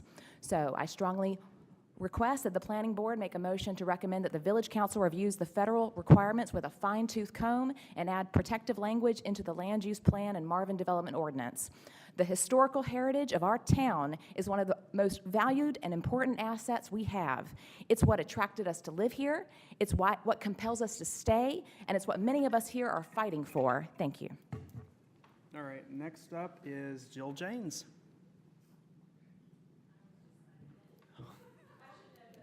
It's okay, Jill. Thank you. Y'all were probably really good students in school, weren't you? You know. Okay. Jill, can you state your address for us? Sure. Jill Janes, 8504 Viking Drive. I just wanted to echo the comments that you started off the meeting with, Kelly, about the need to preserve our rural feel. And what I've noticed, we have spent tens of thousands of dollars on this MDO that we just passed. And every time I turn around, we're going back and changing it. We're taking rural residential back down to SFR1. Yes, that probably can be applied for and can be done, but should it be done? Is that truly, are we really protecting our property? So I just wanted to throw that out there and just say that I am completely on board with the comments I've heard you say in many meetings, and I've listened to many planning meetings, excuse me. I know that you spent hours on that MDO because I listened to it. I listened to Rick up here going through that tedious stuff. So if we're going to spend money and resources and time, then let's stick to it. Stick to our ordinances. We pulled back setbacks just so we could allow for development. I find that very unfortunate. So that's all I wanted to say. I echo. Madam Chair, that's everyone who signed up to speak. Great. Thank you all so much for your comments and your participation and for your, if you don't know what this is, go look it up. Yep. This is silent applause. Yep. All right, so we are moving on now to our unfinished business, our discussion of CZ-2025-1, which is the property is 1008, how do you even say that, 10,018, 10018 Marvin School Road. I'm going to turn it over to Hunter. All right, Planning Board. So tonight, once again, in the agenda, or this is on the agenda just due to last month. Once again, it was originally presented to you guys. You had some comments, questions for the applicant and staff, and we're here to kind of go over some of those comments from the board, as well as let the applicant kind of give you an update on their application status. They have decided to do a TIA. That is one reason why there's no recommendation or. Sorry, can you repeat that? They decided to do what? A TIA, a traffic impact analysis study. Thank you. So we are waiting on that report back from the applicant prior to staff completing their staff report and analysis of the proposed application, as well as the staff recommendation and potential recommended conditions. With that being said, I know that the board had some other questions regarding parking and such, and that staff has looked into that. Once again, the Heritage District does not have minimum parking standards. However, what's being proposed and looking at trends, we do think right now it is right on par from what, even comparing the uses from a planning standpoint, and I mentioned this last time, I mentioned this in previous, regarding minimum parking. Parking in general, being regulated from a zoning standpoint, has changed over the years, and it's continuing to change. It's continuing to change for a lot of different reasons, because the old way of regulating it was through uses, and then that led you to a massive parking lot not always being fully utilized because a building's built for maybe one use, but uses change. So now it's more looking at looking at either the square footage of the proposed buildings and kind of the overarching either commercial or office type use, as well as some municipalities have even kind of taken out regulating parking in general from a minimum per square footage. With that being said, I know that we have discussed this, and it's still stuff that can definitely, as part of this process, can be discussed, looking at ways to have the applicant either maybe reduce footprint or provide additional parking. And further than that, heard some comments regarding stormwater and everything tonight. Regarding the process, this is a rezoning. If approved, they would move forward with construction documents per those construction documents, they would have full-scale engineered plans that require a full storm water analysis that's compliant with our ordinance as well. Then it's reviewed by the village and DEQ. DEQ issues those post-construction permits. So that is something that in any situation is not done at the initial rezoning nor sketch plan phase for development. They design it or at least have it. What this applicant is proposing is an underground filtration and holding. I'll probably let Robbie talk a little bit more on that when he comes up, but they do already have some initial designs regarding stormwater. He is fully aware that obviously he is disturbing more, or he's creating more than 24% impervious, so per our ordinance, it triggers that you have to control stormwater on your site. And then the short end of that is that if approved, the post-development drainage has to meet those pre-development numbers, meaning that it's not going to be increasing stormwater. That's what those measures are put in place.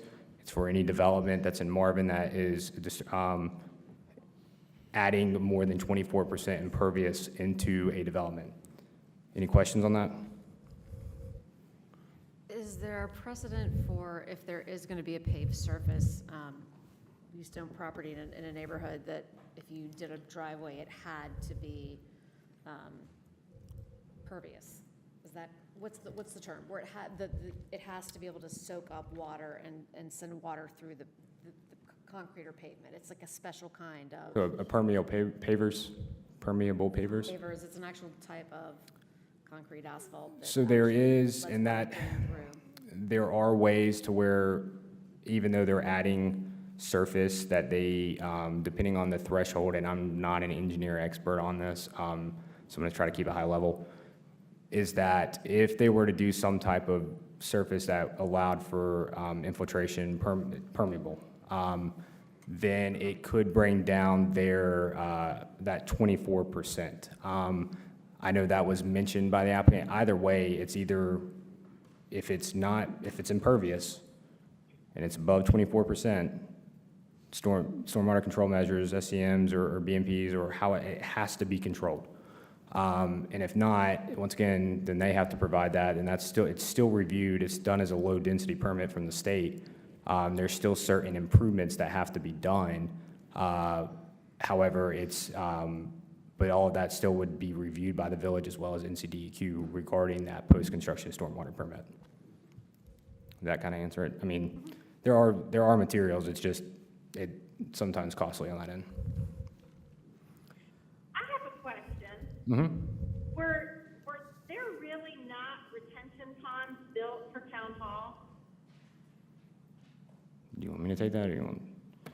I'd like that to be addressed as well. In 2017, we had Do not speak out. there was a original design of the Village Hall site that included Village Hall and additional buildings, i.e. more impervious area. That was the original plan for this site.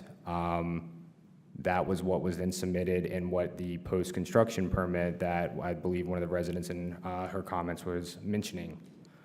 We amended those plans to what you have now, and therefore that threshold to do stormwater control measures was not met. With the Village Hall Park, though, and I'll maybe let you take this, Village Hall Park, we are adding that because once again, we're extending what we're disturbing from what originally was built here currently. I remember that now. So they're likely looking, we have engineers that are working on the design for Village Hall, and they're assuming a common area of development for both the Village Hall property and the site that we're disturbing. So they're preparing their application to DEQ to include both this site and what's going to happen on the Village Hall Park site. The Village Hall Park. So with the park site then, is that going to mitigate whatever water issues are going on with town hall? Yes. Okay, and then because it sounds like with the preserve, they're asking for some kind of a water study. Wouldn't that be prudent to ask the developer to consider, given the fact that they're having so much water issues already? So I'm not a planner, but I think that I can answer the fact that they would have to do that as a part of the site plans with the level of disturbance that would be had, and that would have to be approved by DEQ. That's correct, yeah. So the storm, regarding like doing a full hydro study and having the engineered plans in any instance, like I said, this is a rezoning. They're going for the zoning and to develop the property further. If approved, they still have to then develop it within what our ordinance states as well as any applicable state agency. Therefore, they would be doing that hydro study and then developing a stormwater plan to meet our ordinance requirement as well as DEQ's. That's then reviewed by us and the state. And for compliance with both regulations, it's just not, not done at the rezoning phase because, once again, investing that money into a project like that to do the full-scale engineering plans without having the zoning it's not something that we require. And I mean, yes, we can ask, but I would not recommend it because it's more money that is going to have to be done anyway if the zoning is approved. And if it's not, then it doesn't matter. So I would like us to discuss at some point during this evening, how do we resolve the water issues they're currently having, but I also don't want to take away from the fact that we are actually trying to discuss Robbie's property, so if we could maybe go back and talk about that planner's report, maybe? Yeah. And in the planner's report, I know this is very off the cuff, but I would like someone to address the historic district, or, that was weird, the comments that we just received. I'm uncomfortable now. I'd like to actually hear what is going on. So that may or may not affect what we have going on here, but I would like us to, I'd like the information. Yeah, and I'll just say real fast, I did ask Austin to look into the minutes because I know we've discussed this before at some point. To my understanding, and again, this is off the cuff, I don't have any information in front of me. From my understanding, it's a voluntary program. I don't know that for sure. I've also heard that it was a voluntary for the Crane store to either be submitted for historical preservation or not, and I do not believe they have submitted. Can I add something to this? Yeah, Because so I don't know if have you found the minutes by chance? my understanding, the way it's worked is one, you have the district, but then you still have protected historic structures, regardless if they're in a historic preservation district, either from our standpoint or the county. In any instance where if that structure's on the state registry, i.e., I believe the Crane store, the Crane house, as well as Banks, Presbyterian, I'm trying to recall, I know those three structures, because there's three criteria, like with structure, property, and then there's criteria that then make it a historic structure or not. With that being said, in any time, and I don't know, Brian, are you still here? Brian? Oh, I don't know if you can answer this, but I know, for example, the Zepsa property, they have had to submit a SHPA report to get their approval on redeveloping that structure. Is that correct? Okay. So therefore, when they are going to DEQ for sedimentation erosion control and stormwater permits, it triggers other agencies sometimes approval. So meaning if that structure is on that register and quote unquote in that identified historic district, it already triggers in another review. We're doing the same thing for the Marvin Loop. We had to do a report and submit that to SHPA for the Marvin Loop project. That once again, like it's triggered when certain permits are being pulled for, but it does not. We do not identify it as a historic district. However, like I said, those structures still have some historic preservation and protection in place that still have to be met in any aspect. And that's, like I said, that's how I understand it, what I know, but I mean, I can try to get more information for you guys at the next meeting. That'd be great. You good? Yeah, I'm looking right now. It's probably going to take me a second, so if y'all. And I mean, I know this is like happening right now, so Yeah, if and the I- information needs to come later, that's totally fine. I would just like it before we make any more decisions.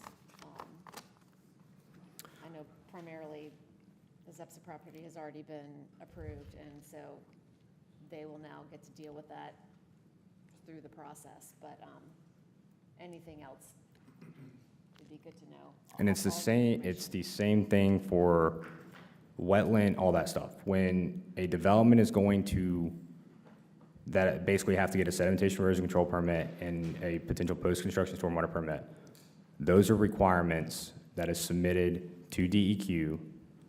And I know for in the Marvin Grove, they have submitted their initial wetland delineation and environmental analysis report to DEQ. I don't know necessarily the status of that or the findings, but once again, they are now in that construction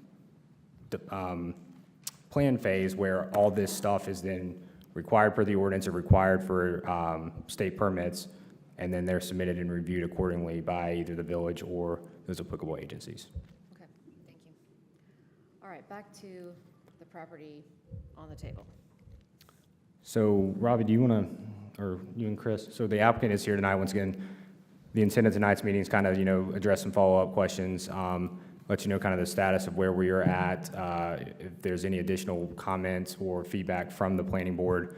The site plan and everything that's in the agenda packets is what was presented to you guys at the last meeting. The only thing that I will update is that based off of some of the comments and feedback received about safety and such, the applicant has discussed with the village as well as Union County Sheriff's, the Sheriff's Office about potentially doing a substation there. I'll kind of let Chris maybe let them kind of hit high level, but once again, the applicant is trying to address some of the comments and stuff received and find ways to potentially get that incorporated into the rezoning that would then be held by the conditions and development agreement if approved. Good evening, Madam Chair, members of the board, members of the town council. Chris Doug and I represent Rob's Investment in Ravi. We're here tonight to answer any questions that you might have regarding the proposed conditional rezoning.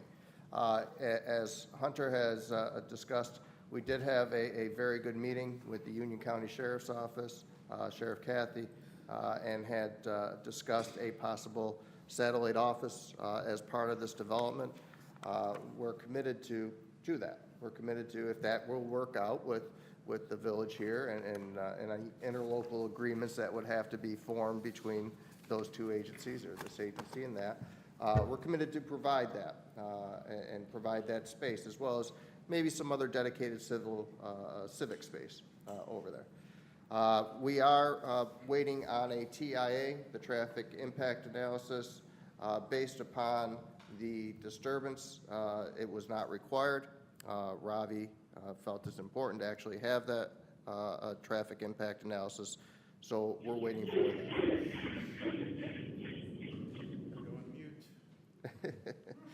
that. So what we had did is we had the community meeting that was before the planning board meeting the last time. As part of that community meeting, and that's what it's for, you get that feedback, right? And that feedback led to dramatic changes in the proposed development. The elevations were dramatically changed, taken away from the square-looking buildings. We heard a lot of comments. We don't want it looking like Ray Road going towards Charlotte. So that was changed, and now you've got elevations that are more gable-type roofs that more fit into the surrounding structures, developments such as the town hall here. We did hear some questions regarding the stormwater. There will be an underground storage detention. There has been some discussions regarding the porous pavers to be in the development as well. When you develop a piece of property, again, you have to meet the rules of not only the village but the state. You can't put out any more water than what was there to begin with. So the plan would be to improve. Obviously, we're looking to improve, and it's not going to be cheap to put an underground detention and filtration system in, but again, Ravi is committed to that. We're anxious to get any feedback that the town has regarding the proposed development. We believe it'll fit in nicely with the surrounding area and the land use plan that's been in place here. So with that, if you have any questions, happy to answer. How are you feeling?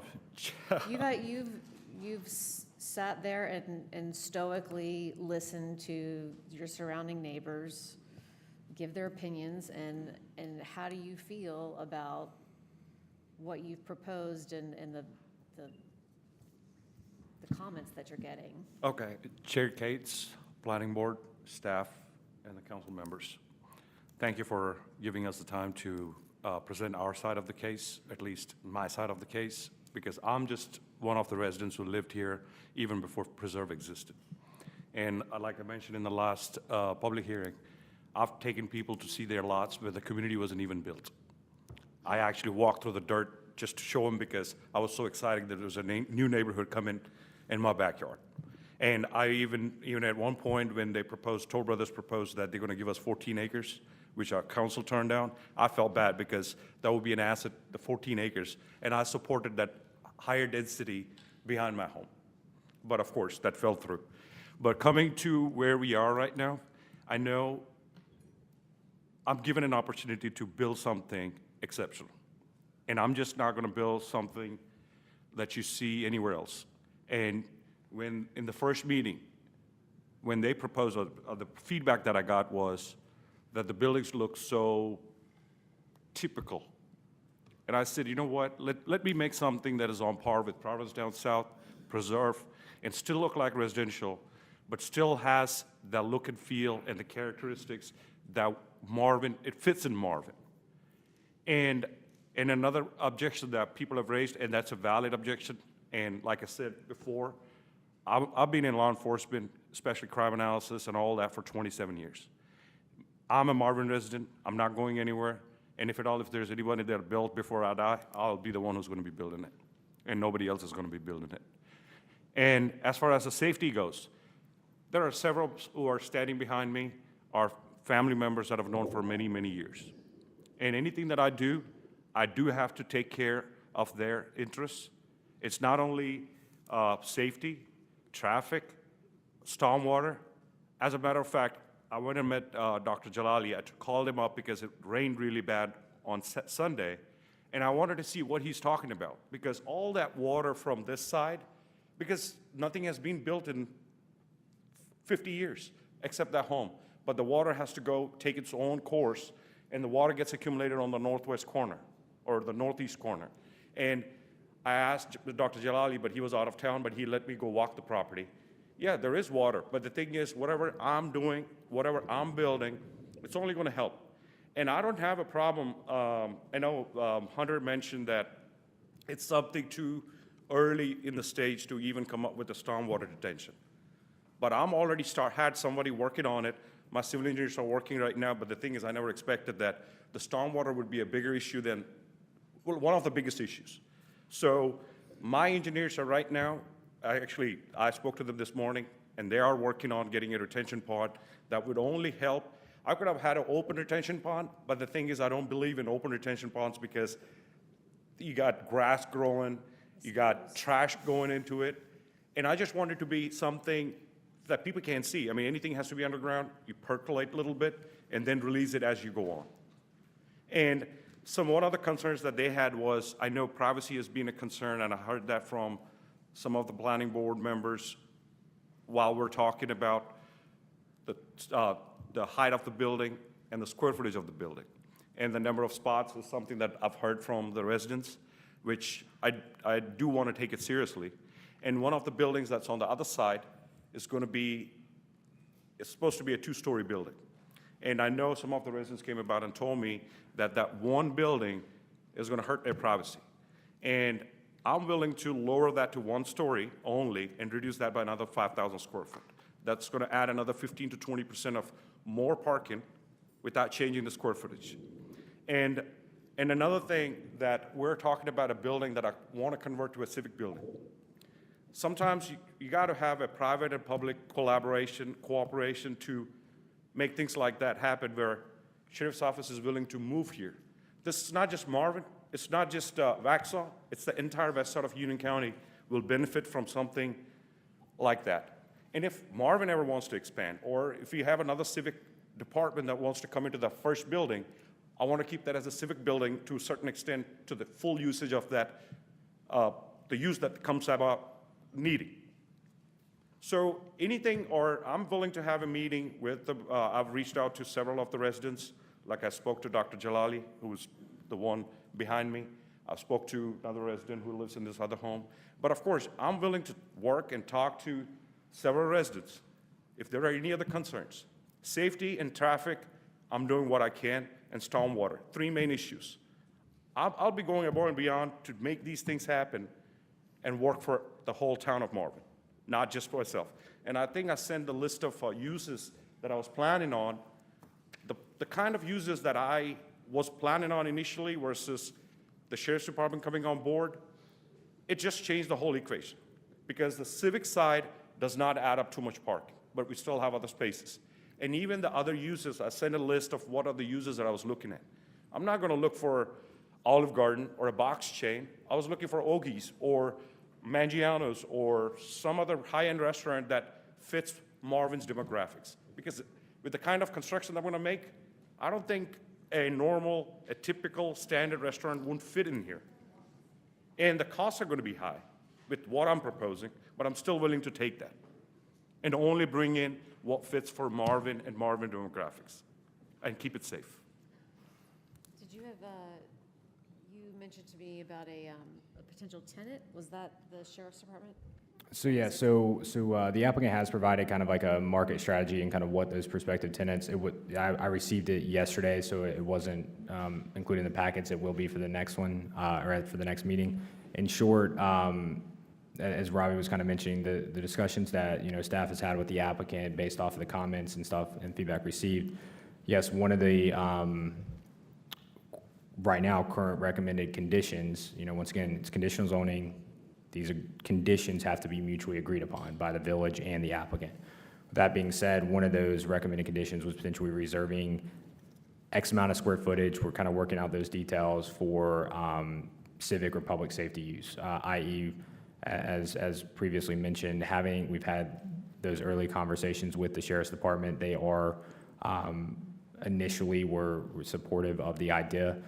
Obviously, there's a lot of stuff that has to work out regarding lease and all that other stuff, but what he was saying is that in the conditional zoning, we can potentially find that square footage or regulate that X amount of square footage in building X, 1, 2, 3, or 4, is reserved first right of refusal for civic or public safety use.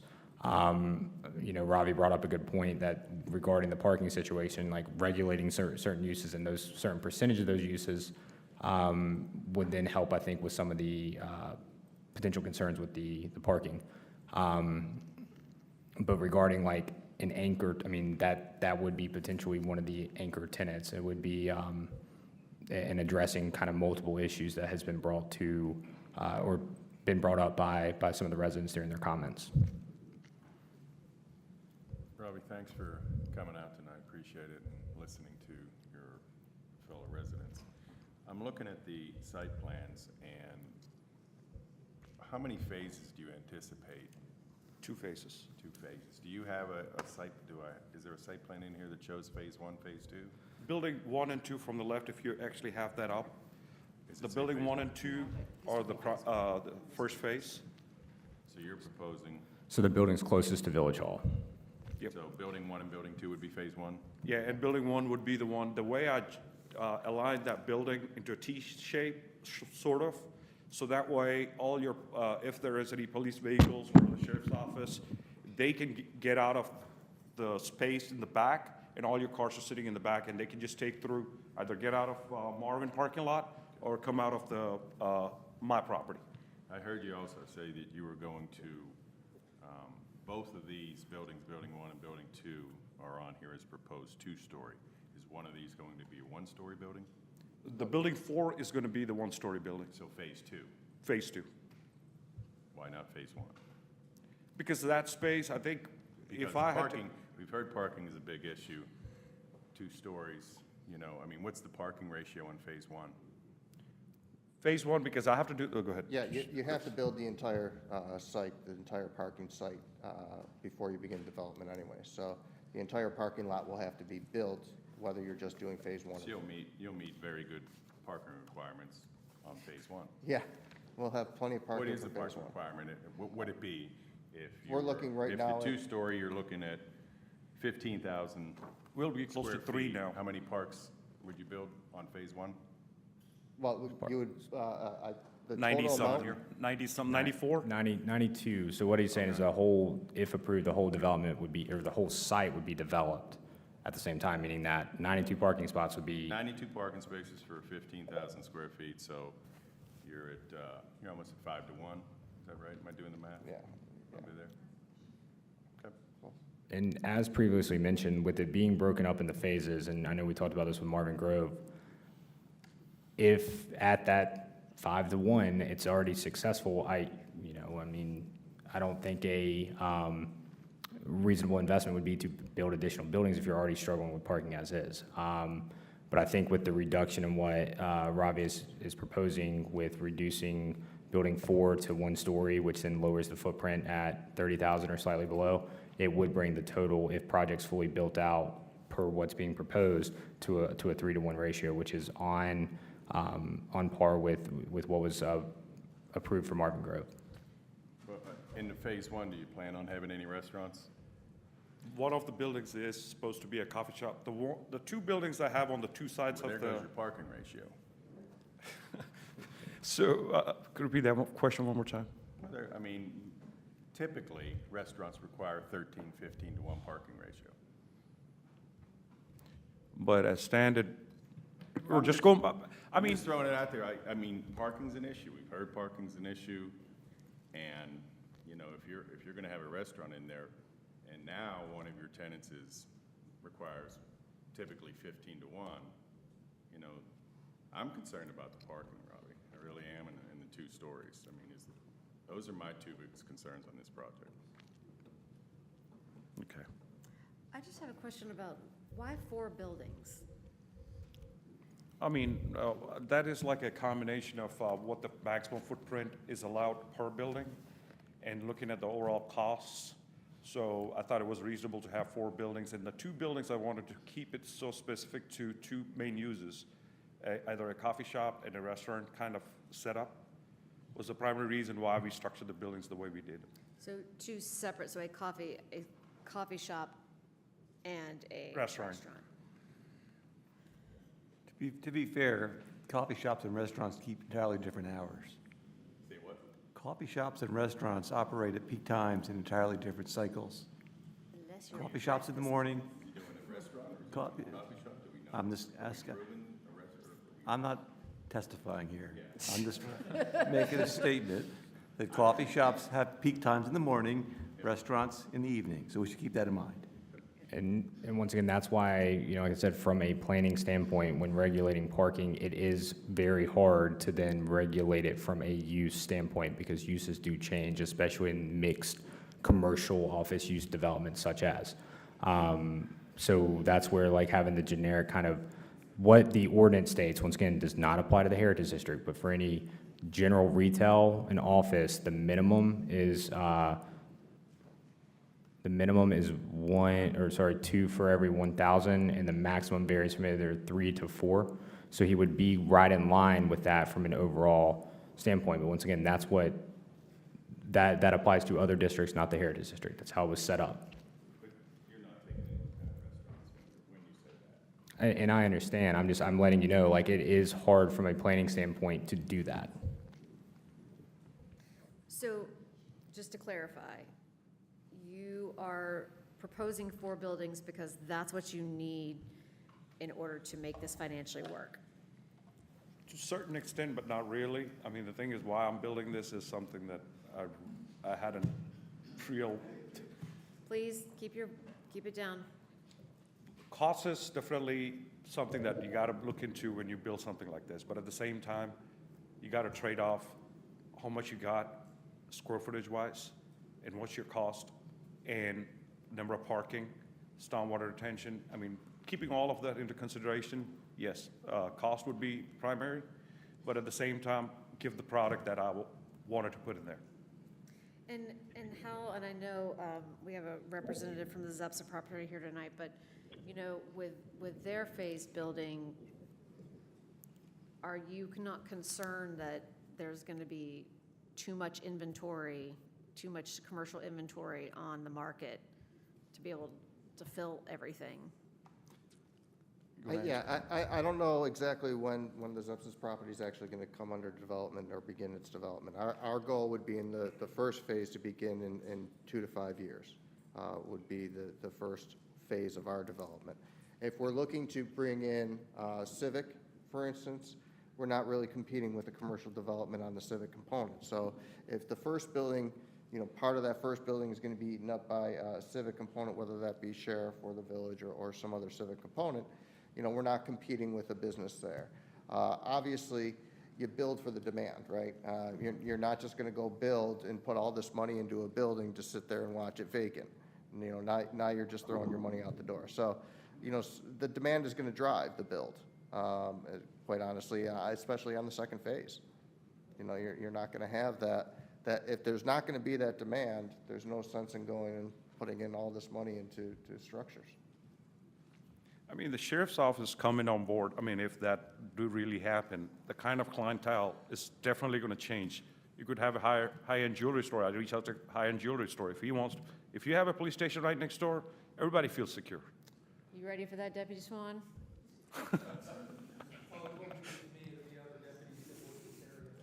You guys ready to defend diamonds?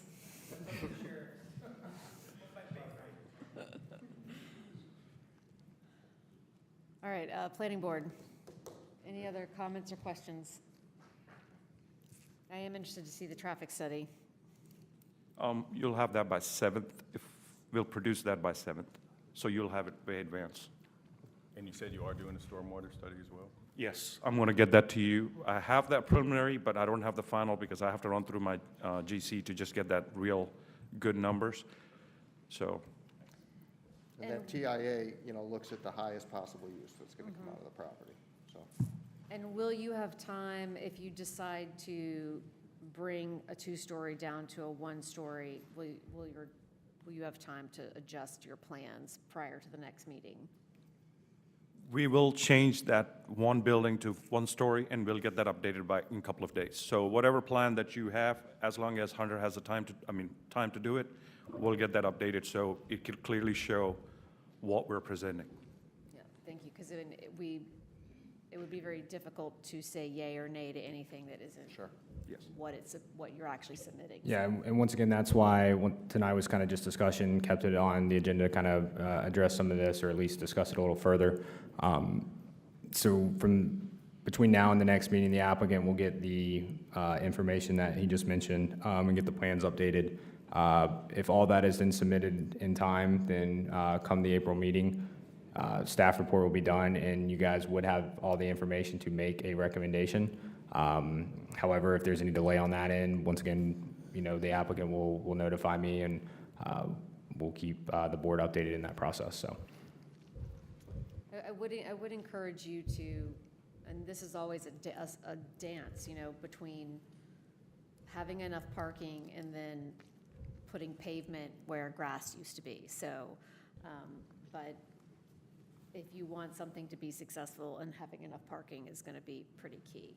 And then making sure that those impervious surfaces, you know, sounds like your stormwater, you're very on the stormwater plan, so that's good to know. Right. Thank you. Thank you. Thank you very much. At any point in time, if you have any further questions, you know, feel free to get it to us, you know. Thank you.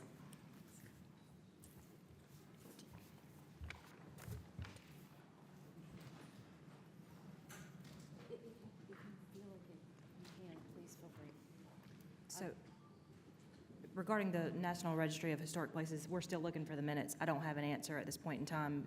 I do know just off the cuff, it is a voluntary program. It's not a requirement that any municipality be entered into that. And there is a process that is defined. We did discuss that with the council 2 or 3 years ago, if I can remember correctly. And at that point in time, we did tell them that it was a process that we could enact a local designation. At the time, for whatever reason, that was not something the council decided to do. And I don't know if, well, sorry, you guys aren't officially in the meeting, but I can do some more research and have Hunter bring it back to you all, but just off the cuff, that's just our initial, and I don't even know if it actually got that level of detail into the minutes at that point in time, but we did have that discussion. Thank you. All right, new business. None. No new business? Okay. Planners report. So I got 2 items. One being that there is a community meeting there's 2 intersections that were identified, and that the council, we partnered with the county to go for a design grant through CRTPO for an initial intersection improvement design and cost estimate. And those intersections are for Marvin and Joe Carr Road, as well as Stacy Howie and Waxhaw Marvin Road. There were 6 intersections in total through the county and other municipalities throughout Union County that were selected for this. And like I said, we had 2. There is a community meeting on March 27th. It's virtual at 6 p.m.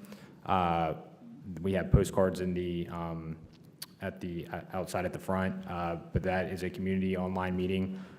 Just kind of making planning board aware, just if you guys are interested in either looking at what the 2 proposed improvements are. In short, it's a roundabout and it's a signal interchange at both. But I'm sorry, one more time. So what? The last part. The date, March 27th. What time? 6 p.m. Thank you. And it's virtual. I can give you a postcard, or there is a website it's on our website, as well as the county has a story map that kind of goes through all 6 intersections, shows those improvements, all that stuff. And there is a section on those where residents or planning board council, any residents can go and provide public comment regarding the proposed recommended improvements. And all that can, like I said, any questions from planning board or anybody listening or here tonight, if they're interested, feel free to reach out to me and I'll get them that information. We also have those links on social media. We have a link tree in each of our social media profiles that has those links in it too. Okay. This is just a listening meeting. It's not interactive. I just want to make sure that if more than 3 of us attend, we're not somehow It is virtual. I think we already did a potential quorum notice for council, but it is kind of an information meeting where the consultant will be going over their recommended improvements in the cost estimate, and then fielding any questions from the residents participating and/or listening to any comments or concerns regarding their proposed recommendations. After that meeting, I think the public comment period goes through the end of the month. If I recall, they're doing public meetings for every intersection, but since Marvin has 2, they've merged those 2 into one meeting. But the public comment period's open till the end of the month. After that, the consultant will then finish their report plan, the critical intersection plan, and provide it to the council for thumbs up / approval. But basically what that allows us to do then is we then have an initial design, an initial cost estimate that we can use to go for funding through CRTPO for those intersection improvements in the future. So this is our engineer, our consultant, not CRTPO that's... It is not ours. It is the county is the umbrella person of the project. I was on the selection committee, but they did an RFQ last June for firms. There were 4 firms that submitted, and RK&K was the selected firm for this project. Where's that on the, where's the other information on the website? Either be under news stories, go under news, it should be under there. I don't have my laptop, I'm sorry. Is it not on news? We have, if you go on like our Instagram or our Facebook, there's a link tree in our bio, and the links are in there too, both to join the virtual public meeting on that day and just the general information. Okay, great, thank you. And I can, if you want a postcard, I can grab you one. There's a QR code you can. Yeah, I'll grab one. I'll Okay. grab one on the way out. The second item is the village has asked Centralina to come and do a kind of an education piece, basically a planning and development 101 for any residents that would like to attend. That is going to be conducted by Centralina and kind of go over the high level, stuff that you guys have seen, like as we discussed with the MDO, basically high level of what state statutes state regarding, we get our authority from the state, what 160D states for what we can and can regulate, and then kind of get into the difference between plans and ordinances, and then get into kind of the specifics of development approvals and how it applies to our ordinance. And so that's going to be on April 7th here at Village Hall from 6 to 8-ish p.m. We will be posting probably that information on our social media later this week, as well as it'll be in the newsletter next week or this week, and then the one on the 4th on March or April 4th.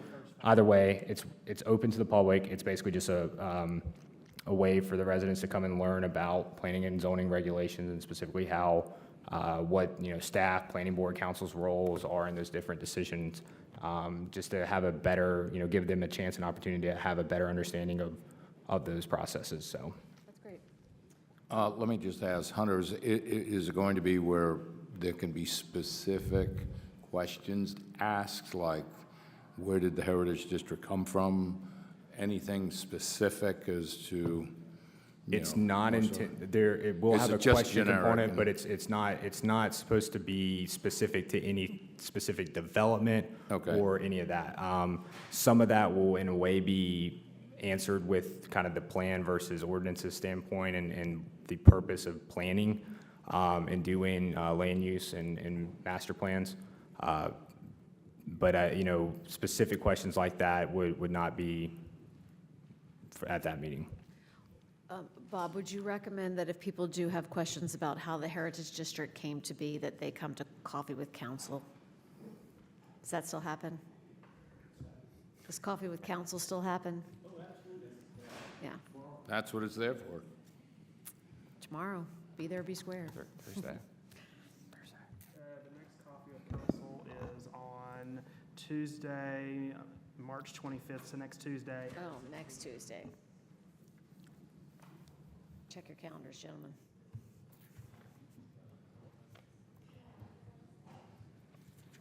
All right, is that all for you, Hunter? That's it. I know that you mentioned the one thing that I addressed that already regarding stormwater. Well, it was, if I may, Kelly. Yeah, please. I think that we just learned about this tonight. If we could maybe do a little bit more, instead of having you respond to it tonight, if we could just maybe next month. Can we put it on the agenda to discuss? For the historic thing? Or The items that were brought up, And the stormwater. No, you addressed the stormwater, but the archaeological. The commercial overlay on top of the Heritage District. Yeah. on top of that, okay. Yeah, instead of just responding tonight, give you some time to research, and that's more fair, I think. Yeah. just some of the issues that, Were brought up tonight. I Yeah. think we'd all like to have it filter out a little bit. I will include that on the next agenda. Thanks. thank you.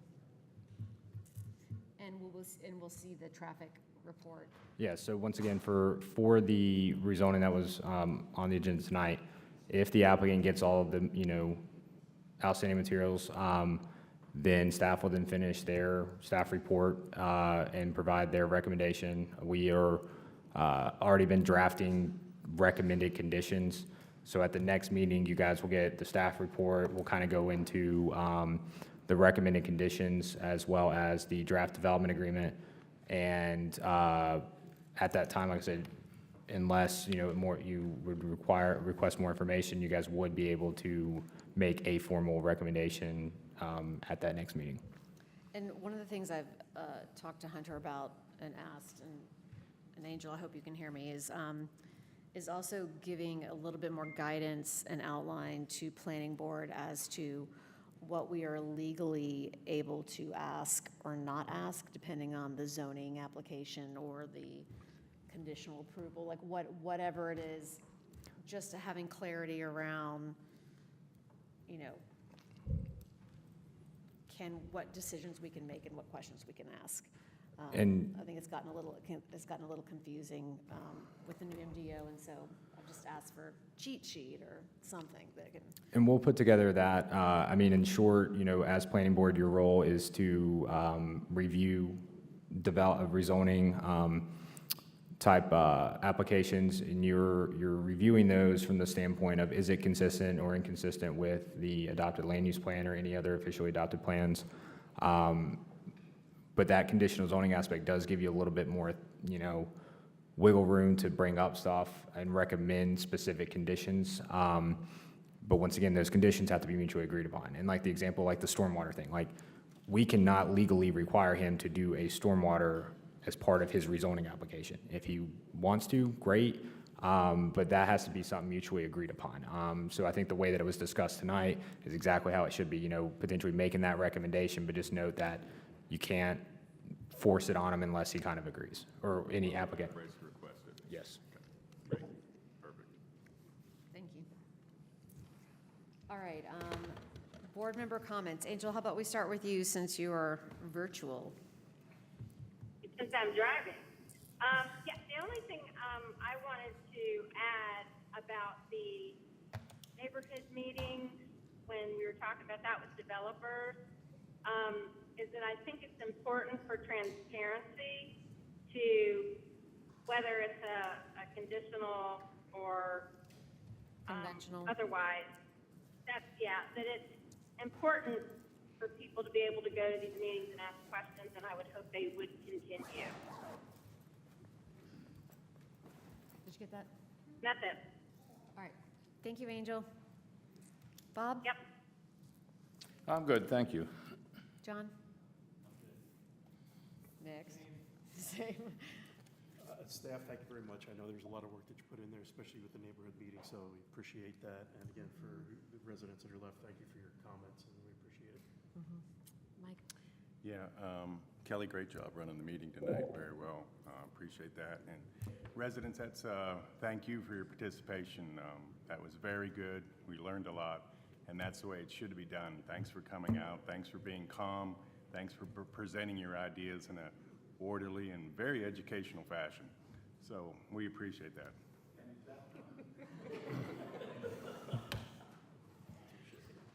All right, I ditto everything everyone else said. And staff, it's always, thank you so much for your hard work, and especially for the neighborhood materials. I think just initial look, they look really fantastic, and I can't wait to dig into them. So I get the adjourn. with that, Mr. Lavelle, would you like to Move make to a motion adjourn. to adjourn? And all in favor? Aye. Oh, we had a second. We needed a Aye. second. No, we don't. Aye, okay. Thank you. Scene. Excellent. Madam Chair, my pleasure to serve under you again. Not under, next to. Next to, in front of. The right hand.